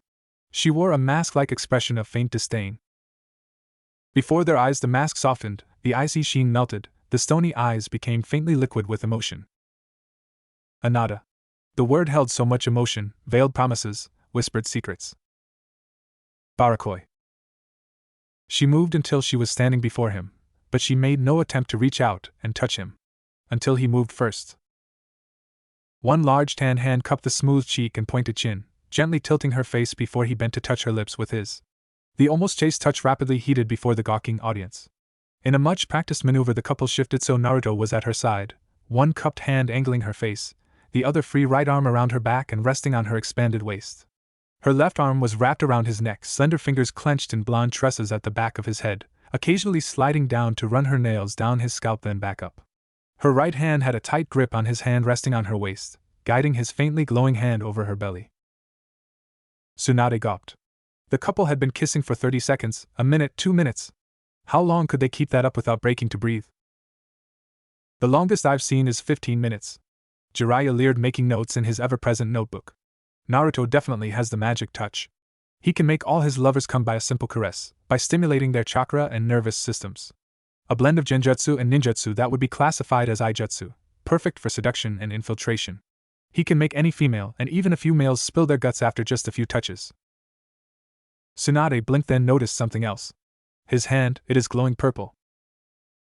Hiroshi nodded sagely. He's feeding his chakra into her. Hibara needs regular transfusions of his Bijoulay's chakra during her pregnancies. Seeing their obvious confusion, he explained. A Jinchuriki's child makes higher demands on the mother's resources. She nearly miscarried Ryuchi before the medics figured out what was needed. After she gave birth, the chakra remained in her system, giving her greater endurance and resources than most kunoichis. Not that she wasn't lethal before. Tsunade stilled. You mean Naruto can literally power up anyone he wants to? Hiroshi snorted. Of course not. There has to be a powerful emotional and physical tie. And the recipient has to be strong enough to start with. Anyone else would burn out from overload. He grimaced. The council insisted we try on a few volunteers. They survived, but now they can never mold chakra. Then he smirked. Of course, it is uncertain if Ryuchi and any future children will be able to succeed in the procedure since they have less concentrated amounts of similar potent chakra. Then he turned to the couple in question. Ah. It looks like they are done. As if on cue, the couple parted. Both were flushed, breathing hard, eyes dilated, mouth swollen and slick with saliva. Hibara shivered as Naruto hummed, a low throaty sound that raised goosebumps and set hearts racing, as he moved his mouth to one cheek, swirling his tongue in her outer earlobe before dropping a series of tiny kisses tasting the skin along her jaw line down towards her collarbone. She could not help but allow her head to fall to one side to give her husband greater access to the sensitive cords in her throat. She was vaguely aware of their audience but did not give a damn. Kumo was very familiar with their occasional overly public displays. The dignitaries could just suck it up and get a case of blue balls or hot flashes for all she cared. Besides, most of them were males and would enjoy the free show. Konoha had little say in what she did. In fact, she was looking forward to rubbing it in. She heard her husband's soft chuckle and felt his chakra dancing under her skin and into her core, soothing and arousing at the same time. She made a soft sound of protest, vaguely aware it made her appear soft and kittenish, but she did not care. Those who mattered knew this kunoichi had claws. Reluctantly she shifted so she was curled against him, practically glued against him from shoulder to thigh. His arm moved across her back to keep her close. She inhaled deeply and took in his familiar musky scent as she girded her resolve. Naruto took great care not to look at his once comrades, instead he focused on the dignitaries. Sorry about that. Naruto was careful to keep a bland expression, though those who knew him well knew he wasn't sorry at all. We haven't had much time together with the Chunin exams and the new jobs. Then he smiled more naturally at all the kages and daimyos. This is my wife Namikaze Hibara. He smirked. Your intel reports might have her under a different name, Hanashin. However, the both of us have hung up our bolt identities. Memory and rote practice had him introducing each of the group in turn, and then he watched with quiet pride as Hibara charmed the older males while her softly spoken insights into relationships and child psychology gained the startled respect of the females. And then they came to the woman he considered as a grandmother. Hibara did not relax or soften her guard but greeted the Hokage from a distance. It hurt Naruto to see the hurt on Bachan's face, but it was for the best. To his surprise, it was Hibara who broke the tension by explaining. I am sorry, Godame-sama, but it is for the best. You are an expert medic and your council will want to know why you did not take steps to neutralize me. She spoke evenly. I will not trust any Konohan, even those who care for my husband, with me or my children. My husband can take care of himself. Tsunade nodded slowly. As a medic, she was more than capable of inducing medical conditions. She could easily have induced labor, encouraged pockets of infections, created blood clots or subdermal hematomas. The list was endless. The Hokage watched the Kunoichi, glanced over the rest of the Konoha group and dismissed them without a second thought. Some of them accepted the once-over and dismissal, while others stiffened at the implication that she did not consider them a threat. Tsunade was intrigued to realize the Kunoichi was deliberately stoking the flames, testing their limits, to make them explode. She was proud when none of her needs broke protocol. Wanting more information, Tsunade prodded for information, silently cursing Jiraiya. The bastard hadn't mentioned anything about Naruto's wife. What will you tell me about yourself, Hibara-san? The Kunoichi smiled warmly. My father was an Uchiha, as you have deduced. My mother was weak-willed, easily manipulated by him. She did nothing to protect me when I was younger from him, or those around me. The Konohans stiffened at this implication. Her unknown Uchiha father had been aware of her existence, but had chosen to leave his progeny outside Konoha. That only meant one thing, that he was married and could not risk the evidence of an unsanctioned liaison. Ignoring their tension, Hibara continued. I was determined to be strong, to protect myself. It was a welcome relief when Itachi slaughtered the Uchiha clan. I no longer had a reason to fear for my safety. I spent several years traveling alone or with a partner and hunting before I met Naruto. Oinen, high class to have done the job for several years. How had Intel missed her? We just clicked. After some time together, Naruto decided to sign up to be a Kumo shinobi. While I was pregnant, we did mainly career and diplomatic duty. Soon after Ryuchi was born, the Raikage decided Bolt needed war shinobis and combat specialists, so we signed up. We have several friends who have children as well, so we shared child-rearing duties, so the children always had an adult they are familiar with. A delicate-looking hand caressed the short, messy strands covering the boy's head. When Ryuchi was older, I decided to reduce the number of missions I took to teach him how to use the Sharingan. Everyone blinked. Teach a child how to use the Sharingan? But why would a child have to be taught? The Sharingan only manifested in older children with the chakra reserves to activate it. Uchiha Itachi activated it at 7 and mastered it at 8, the youngest ever Sharingan master. Hiroshi smiled benignly as though reading their minds. Ryuchi had so much chakra that he was born with the Sharingan active. Naruto had to seal the Sharingan until Ryuchi was old enough to understand chakra manipulation and consciously control it. The seal was removed when Ryuchi turned 4. He was really enjoying rubbing it in Konoha's face, seeing their dismay and horror as they realized just what they had done, what they had scorned, what they had lost. His face turned thoughtful.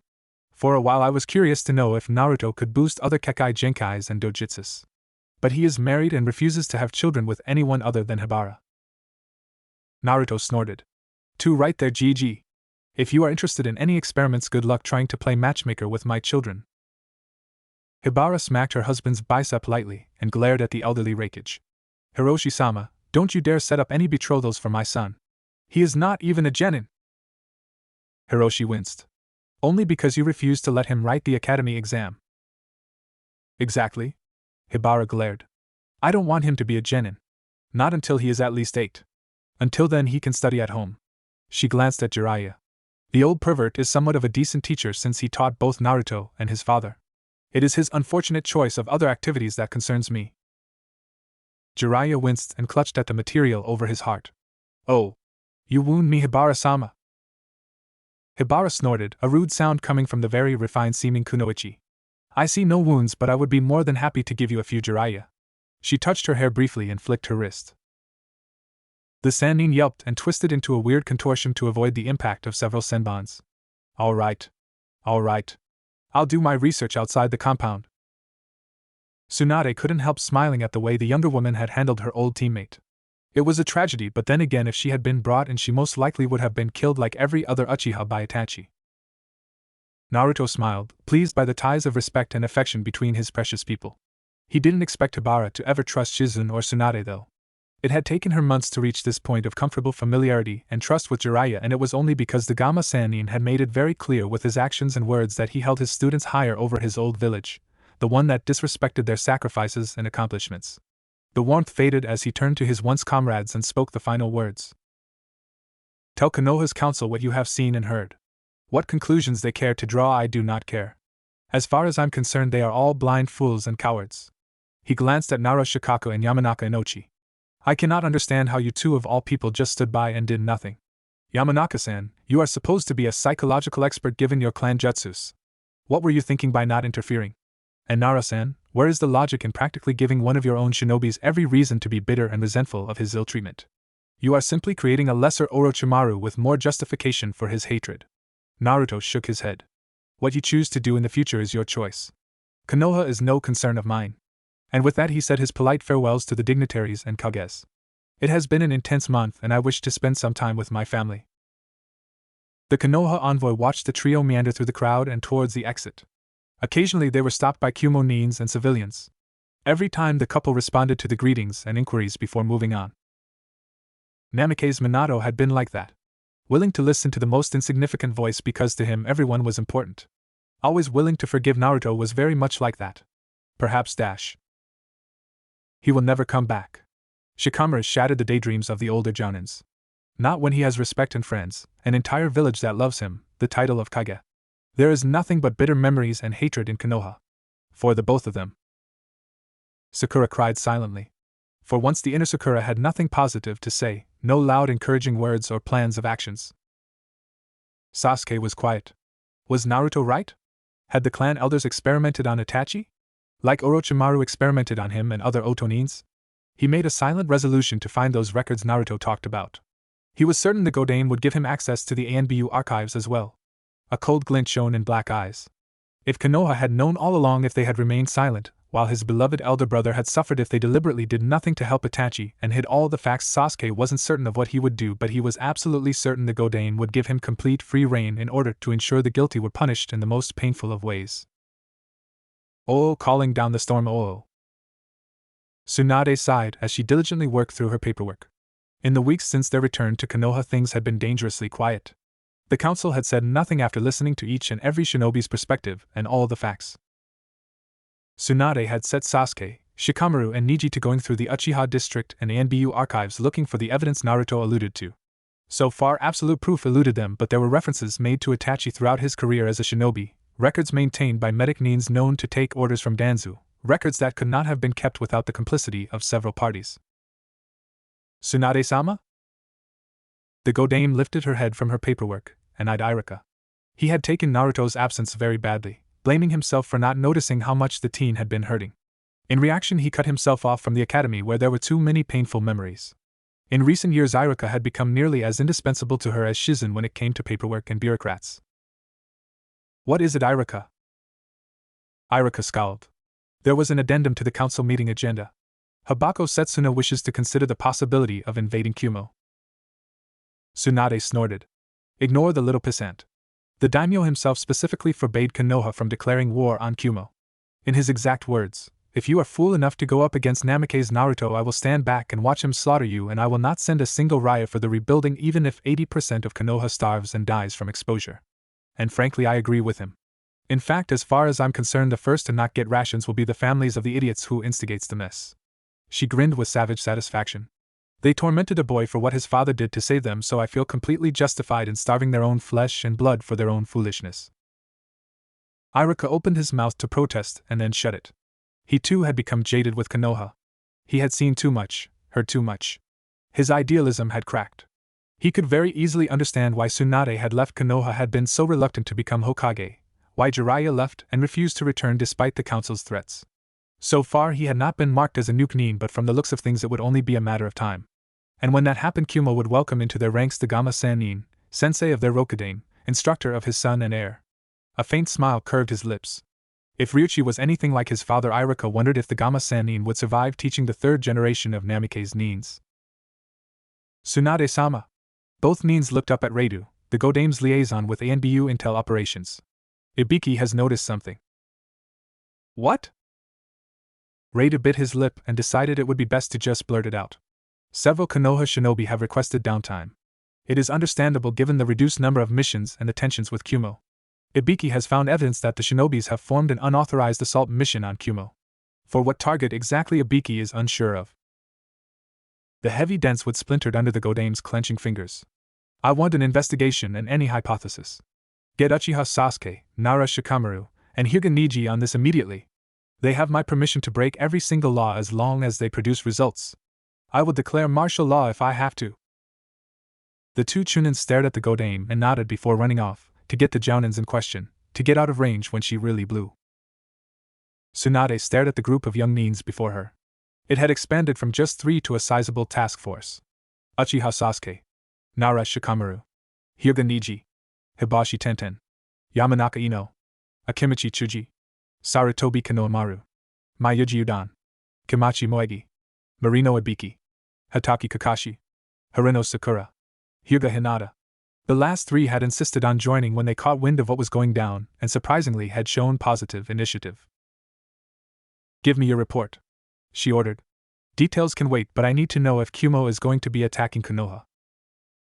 Shikamaru snorted. Expect the attack in 48 hours to 7 days, Tsunade-sama. That is how long it took Kumo to wipe out any. This time they will be going up against all of Konoha, but they have even better reason to be enraged. Niji's eyes were frozen orbs. The task force was a 2-part mission. Namake's Hibara just gave birth to twins, a son and daughter 2 weeks ago. 3 days later she was attacked by rogue Konoha Anbu and Jounins. The ones off duty. It is clear they were there to kill her and kidnap the newborns. Hibara-san was weak, but she held off her attackers long enough for help to get to her. One of the babies was nearly killed by a Konoha nin who felt it was best to eliminate the Sharingan than let it stay in Kumo's hands. Another group attempted to kidnap Namake's Ryuchi from the academy library. The boy killed one with a right-un jutsu and disabled another before the kidnappers were stopped by the instructors. Not a single of the rogue Konoha nins escaped to reach Kumo's walls. Kumo's elites, including Bolt and the Rokudame Raikage, slaughtered all the attackers before conducting a house-to-house search to locate and take out every single Konoha infiltrator, leaving a few alive for interrogation. According to reports, he was in a 6-tailed state, in complete control and absolutely furious. I believe we felt the effects of his displeasure just a few days ago. Everyone stilled and remembered the violent wave of malicious chakra that washed across the elemental countries originating from Kumo. The days that followed were filled with destructive gale-force thunderstorms that uprooted several ancient trees, caused several thousands of ryu worth of damage to homes and businesses. Many of the farmers were still out assessing the damage to the crops. Konoha is thoroughly fucked. Ino surmised everyone's opinion of the situation. Naruto will never forgive this, never ever. Konoha nins tried to kill his family. He will want blood. We were clearly warned of this. By both Raikage, the Karakage. Control the council or face the consequences. Guess we're facing the consequences. Who authorized this? The Godame wanted to know. Something on this scale, someone high up must have pulled strings. Shikamaru scanned his notes. We are still gathering names. So far over half the council is implicated by not reporting what they knew. Tsunade nodded slowly. Treason. What they have done has brought danger to Konoha's doorsteps. She picked up a pencil and sheet of fool's cap. Give me the names. Every single one of them will be arrested. Their personal wealth shall be used to rebuild Konoha. If they have any relatives or dependents, they can find jobs or do what peasants do when the main income earner dies. Become whores or laborers. None of them shall be Konoha shinobi unless they can thoroughly prove their innocence in this mess. 3 days later the Godame and several Konoha shinobi stood on the walls waiting. Advance Hyuga scouts reported the presence of a group of about 300 Suna, Iwa, and Kumo shinobis just inside the border. The new Raikage and his wife were among them. They were moving slowly but steadily towards Konoha. All attempts at delaying them failed miserably. They would be at the wall within the hour. Tsunade was torn between 2 conflicting desires. One said to just step aside and watch as Naruto destroyed Konoha, the cause of so much pain.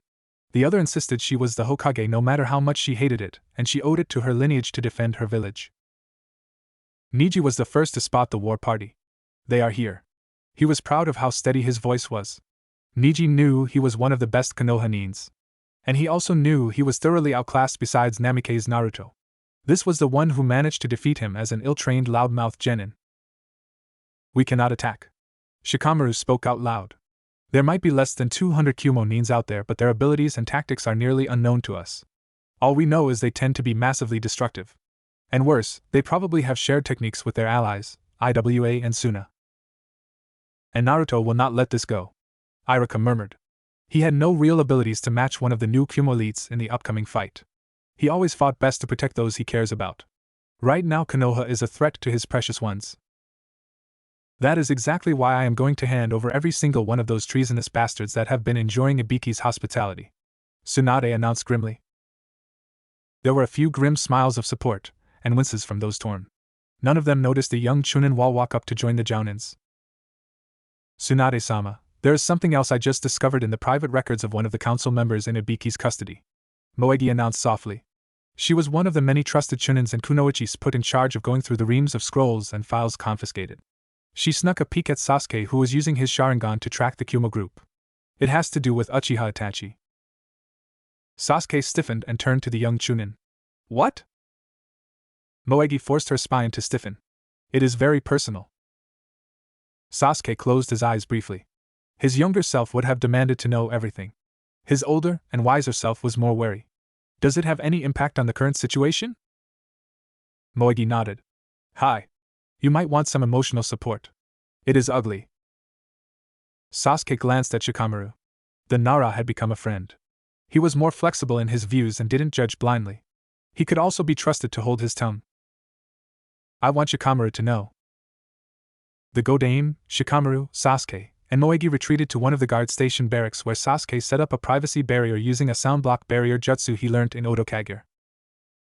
Moegi waited until all four of them were sitting around the small card table before pulling out some scrolls from her satchel.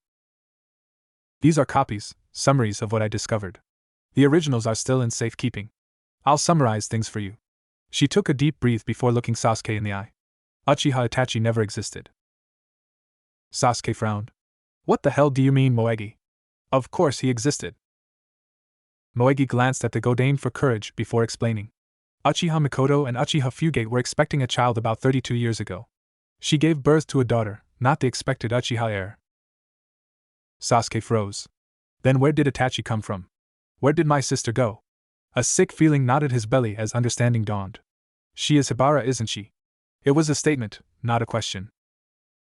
Moegi nodded. "Yes. Namikaze Hibara is the firstborn child of your parents, your elder sister." Sasuke frowned. "Okay, my father didn't like having a daughter, so he got rid of her. Then where did Itachi come from? Was he from one of the cadet branches?" Moegi reached out to touch Sasuke's hand. He wasn't the sort of person that invited touch, but right now he needed the comfort of another human. Sasuke Hibara was Itachi. Sharingan flared into life. Every muscle in the Uchiha's face froze. "I can't understand the full details of the procedure, but your father gave permission to mold her into the perfect shinobi since she was just a female, and not the desired male heir. Since most females tend to find more humane alternatives to killing, they wiped out her female identity using a mixture of fuin jutsus, hormones treatments, and genjutsu. She became Itachi.